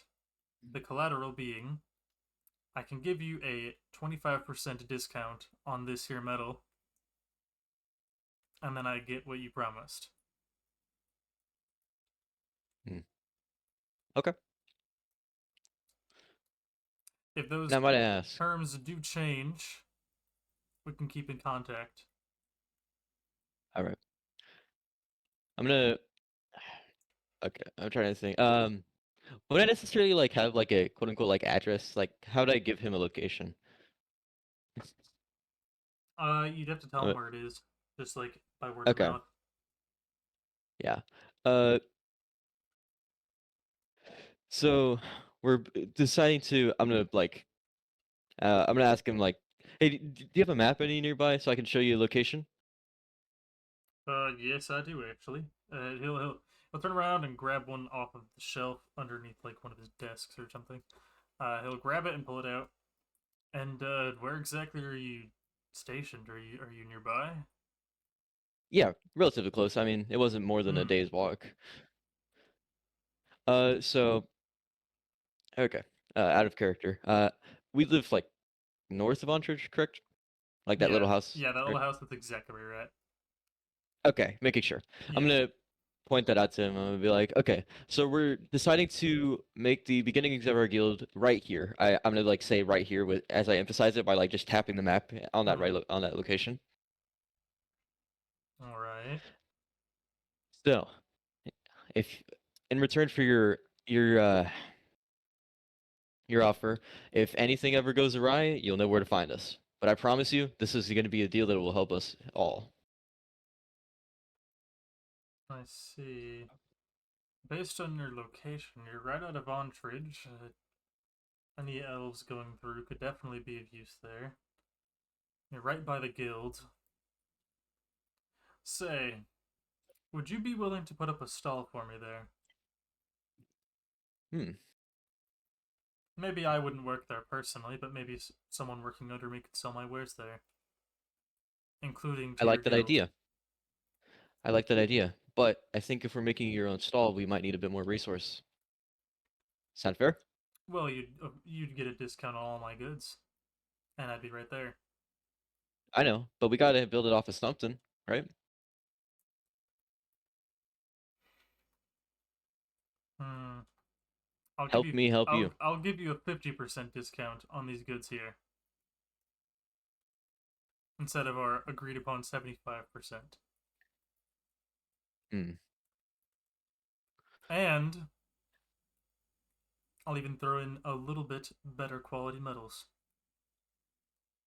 Hmm. All right. Sounds great. I offer him my hand to shake.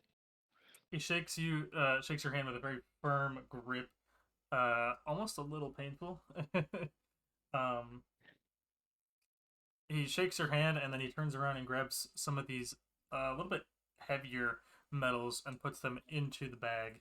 And he's gonna hand you the bag with his hand held out. So he has the bag in one hand holding it up to you, and his other hand held out for the money. Yep. I'm gonna. And how much is this gonna cost me? And actually, also, how much is this material? And like, just how many pounds of metal is this? Right there is roughly about 50 pounds. You might have some trouble Ew. carrying it. Well, As for the payment, 50 gold pieces would be perfectly fine. perfect. It's a deal. I think this is gonna be the start of a great alliance between us. Of Might I course. ask your name before I leave, sir? My name? Well, would you Yes. like it in? Would you like my dwarven name, or would you like the name I'm more known by? Uh, I mean, I prefer what everyone else around here calls you. Seeing as we're gonna be friends from here on out, right? I sure hope so. Well, my friends and all the dwarves around here call me Ern. Noted. Well, Ern, I thank you for this, and I hope that I will be seeing you again sometime soon. Your stall will be set up relatively soon. I'll tell my friend Zeth the Guild about this, and we'll have it set up. I'll come back and I'll let you know personally when it's set up for you. Hopefully, this will be fruitful. I trust you with those goods.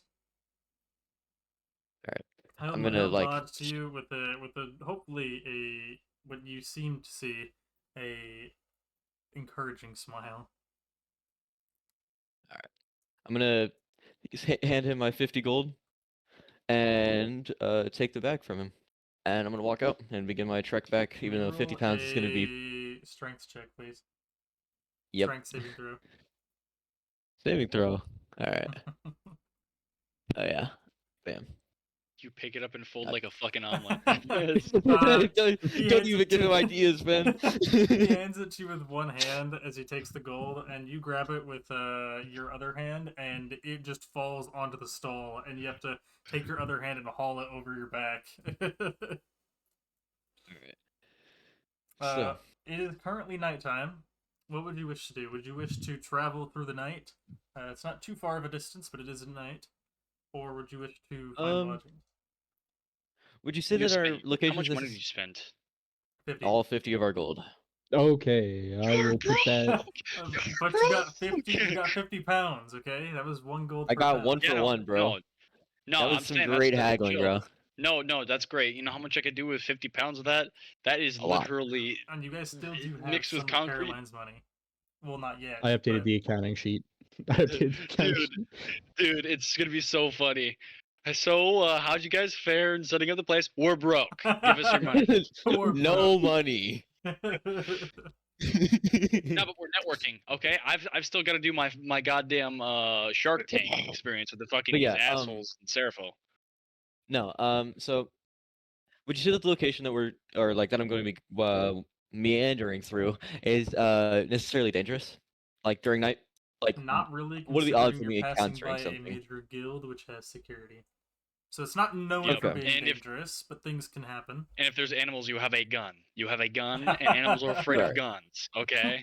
I'm gonna okay, before I completely walk out of the mine, I'm gonna turn to Ern. I'm gonna ask him one last thing before heading out. I'm gonna be like, hey, before I leave, is there any I know we just made this alliance, but and I know it might be asking a bit much, but it is night, and that was the last of my gold. Is there any way I could stay here tonight? If not, I can get out, but as friends Sorry, instead pal. of. I don't really have lodging here either, so I can't All really right, give you any. no worries, man. Being a dwarf, I'm we're- nocturnal, so I'm here for the night. All right. Watching, I can make that. Okay. Okay. So with that knowledge, I'm gonna walk out and I'm just gonna travel through the night. Roll a d20. Don't get jumped. He's gonna get That's the robbed. plan. He's gonna get robbed. We're gonna lose all our resources. You're gonna get robbed and lose It's like those shitty mobile game ads. Brother, Shitty mobile I'm game going to ads. throw I'm going to throw a coin in there and hit the plus ricochet on somebody. I swear to God. Hit him with the ultra kill, bro. Ultra kill reference? You're gonna Ultra punch kill them around reference. too. Flick the coin, pull out your railgun, shoot it, and punch it to counter it.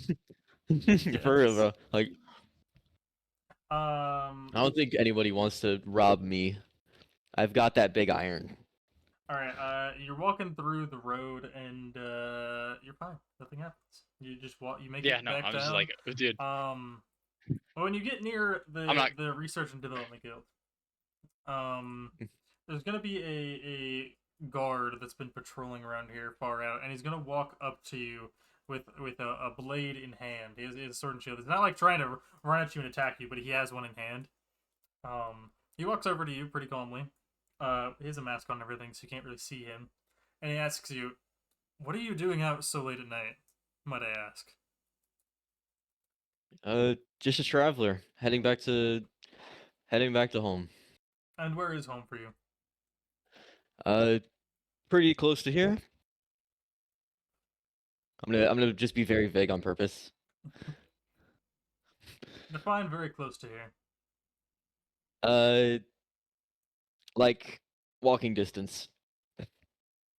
In that case, I'll walk you home. Let's think I'll- go! No, Okay. no, do it. Okay. Okay. Hey, quit He's A gonna mitigating. come voice pick from me up. He's a gonna come voice pick from me up, above bro. a voice from above has told me nice things. He's a friend. Okay. Well, I appreciate the offer, and I guess I don't see why not. All right. He's I'm gonna... gonna- walk with you all the way over to the guild. As he gets over, Yep. or your guys' place. He gets over there and he's like, "Is this the place?" Yeah, this is home. Oh well. In that case, I guess I'll be seeing you. Have a good night. Yeah, turns Milo? around and Left. goes away. He goes to sleep. You wanna grab him before he leaves, Milo? Yeah, no, yeah, I didn't go nowhere. I was gonna go to the R&D Development Guild. I'm gonna use him. I'm gonna walk with him, report build, and he's gonna let me in. Let's do it. He's we do walking this. away currently, so Okay. You have to Yeah, like hit him with the. What? No, don't hit him with the weight. Don't worry, I'm leaving. He probably just saw the massive fucking hole. He's like, "Is this really where you live?" Just a massive fucking crater. Yeah, no, I'll go out to meet you guys. Hey, what's up? You got it, Zero? Yep. Got 50 pens right here. I'm All also right, gonna I'll come pick down. that. I'll pick that up at the start of tomorrow. I've got business actually where that guy's heading. Right? Is that the guy? Is that a guy? Well, he was from the Research and Development Guild, if that's what you're Oh shit! referencing. Yeah, no, that's where I'm going. Hey, hey, Mister. I'm gonna speedy cane walk over to him. he didn't seem to hear you, or he's ignoring you. Damn, dick moved. I've actually got some business in the Research and Development Guild. If I can actually, if you could lend me an ear. He's still walking. Yeah, I'm gonna go meet him. I'm not gonna like quite flag him down, but I'm gonna go walk beside him. I assume he's wait. not fucking sprinting away from me. Okay, in character. I'm gonna yell back at Milo before he goes. So I may or may not have made a promise to a dude. It's a promise I can keep. I can guarantee you that, unless you think way too highly of me, which I think that you've by far and by now realized realistic things in me. No, so the dwarves, in exchange for giving us a lot of metal and a 50% discount on all wares that they're going to be selling us from here on out, they wanted us to put up a stall for them to sell their wares at our guild. Here? Here, Here, because not of all the traffic anywhere. coming through. Oh, All the traffic coming through here okay. to what's the castle place next to where we live? Is that just the guild? Antridge. That's Yeah, a guild. yeah. That's a guild. Wait. Guild. Okay, Oh, the guild. To the guild. Yeah, all the traffic towards the guild. That's so he thought it would Oh, be a great damn. position for him. So Okay. is that good? That's great. I'll probably just slide it in on my floor plan. I can clean up some of the hub. I can include a hub, like within the hub. I can have obviously where they can hit a board for any sort of needs of what needs to be done, shit like that for workers. You get the idea. I'll just I'm gonna throw it in walk my over. plans. I'm gonna walk over. I'm gonna update the finance sheet. All right, wonderful. Good to know that this is gonna All right. work then. I continue to move to be able to meet this guy as he's walking, because I'm sitting on business. Hey, Mister, wait up! Listen. No, but I'm gonna try to get in the R&D department. I assume that it's guarded but still open. I actually have an idea to give. Well, do you know what's fuck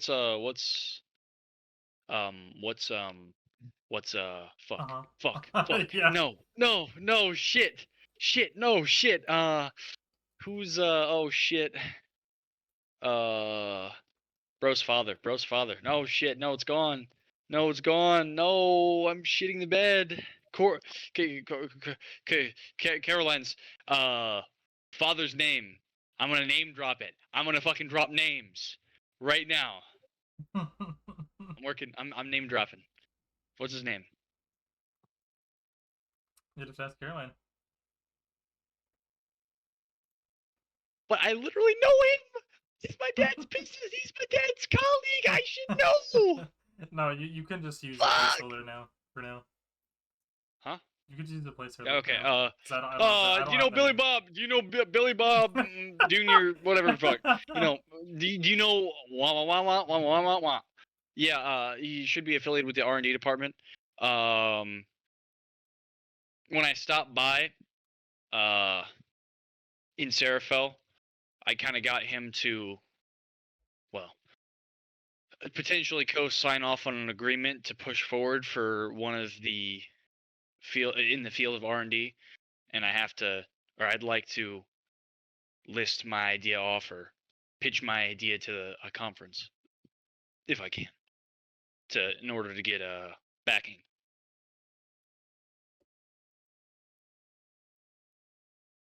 At this point, the guy kind of just looks over at you. Sorry, I'm just a guard. Yeah, no, I'm saying if I could, without having suspicion, I would like to enter the guild as somebody who is not necessarily affiliated, because that right there, well, you just followed him here. That's one of my guild partners. We finished the trial today, and we hammered out a guild. Oh, right now. Congratulations. Yeah, no, don't. It's fine. The platitudes aren't necessary. It's a good time, but we wanted to get our foot in the ground and get it somewhere where it won't slip out from under us by getting some amount of networking done. So if I could follow you back to R&D Development Guild and just walk right in, I would very much appreciate that. I mean, I guess if you want to. Yeah. Okay. Well, I'll follow you then. He'll take you the whole way over to the research and development, and he'll walk you over to the gate where he'll just kind of nod at one of the other guards, and he'll nod back. The gates are open. They don't close them. They just guard them. So. No, I just didn't want to have to walk up to the door and they go, "Halt! What the fuck are you doing here? State your business, or we'll stab you and shoot you and piss on your corpse." You will be an example. You will be made an example. Step the wrong way, you will die. Yeah, so just walk right in. Right. And because the dude exchanged a nod to that guy, they know that I'm cool. It's rapport building. It's good. So how is this R&D place kind of built? I mean, more of the hierarchalness of it. I assume that it's a bunch of dudes doing their own thing, getting funding from the overall arcing business, because that's kind of how research projects are put together. It's built like that's the end of the session for today. That's what it's built like. Okay, that's fine. That works. I'll just explain it. I'll have an entire week to put together my pitch. I'll have one of the I'll get a lab assistant, dude. Okay, so here's the thing: we're getting half off for metal things for construction work, and also anything else that we may need, which means that we can get tools and shit that we need there. Hell, I can get raw stuff from him and I can make it into whatever I want, and I can continue to help him and continue to have an alliance. That is great networking. I don't give a shit about the half off, and the 50 iron is nice, but you got to think about even the bigger picture. The fact that he decided to not push you away like a dick, and he just suggested something that was a problem in his life that I can fix. We can form a good alliance with that guy, and that guy's not even gilded. Exactly. Well, he's not even guild. He's not necessarily even guild affiliated, was he? He was a guard for the guild. A guard for the guild? Yeah. No, not the R&D guy. The Orn, whatever. Urn. Like a funeral urn, or yes. My grandma's urn. Yep. Yeah. He wasn't affiliated with anybody, was he? He's just kind of like a dude that sells shit. He was, yeah. He didn't appear to be affiliated. Okay, I'll come talk to him myself after I get the house up, and I'm gonna see what's up. But a lot of things can be worked here, and I'll have an entire week to cook up a great pitch. Alright, I made my fucking spreadsheet, dog. Yeah, no, I opened that very briefly, but I closed it. Yeah, no, I'm gonna call it for today. No, that's completely fine. It's 9. It makes sense. You know, it was a great session. We'll have to see where this takes you next time. Sully should be better by then. Hopefully he is. But I guess we'll see. I haggled like no man ever haggled before. Bro's just fucking dead for an entire week straight. See, that's the kind of haggling I like. No persuasion rolls necessary. I was yapping, bro. Let's just make a deal. Come on, bro. He seems slightly like Ern, the guy, the fella. We love Ern now. Ern's good, right? the way he was kind of on the back pedal, because I was like, hey, since you're making me do this thing and going out of my way, why don't you come a little bit more my way? Yeah, no, dude. I thought you were like reaching. I was like, fuck, no, he's just gonna shut you down and force you to get the fuck out of his office. So get the fuck out. I was like, ugh. Nah, Poop. I'm just a chill dude, I'm like, I just, yeah, perfect. Well, if you pushed it Alright, any harder, then you would have had to roll a persuasion roll, but that would have been fine because you would have rolled high, wouldn't you have? You would have definitely rolled high. Yep. Yes, That yes, would've yes. I see TJ in chat, Look earn at the goat. Let's look at this. Wait, what? This accounting sheet. Oh yeah. God damn. Bro's looking at my Yeah. accounting sheet, bro. Yeah. I got it going right now, man. Nice. Anonymous Beaver. Anonymous beef. I'm gonna end the Oh, the dude. stream here today. I appreciate you guys joining, especially I appreciate you players joining, and I appreciate everyone in chat for joining. We'll keep this going every single Saturday, as that is what is currently aligning with our schedules. So we'll keep this going every single Saturday. But I hope you guys enjoyed today's session. If you have any questions, please shoot over for the Discord in the D&D section, specifically the Tavern or the Notes section would be perfect. Otherwise, I hope you guys have a great day or night wherever you're at, and I will catch you guys when I catch you. Take care, guys. Bye-bye. He's gonna Bye, chat. catch you. He's gonna catch you. What?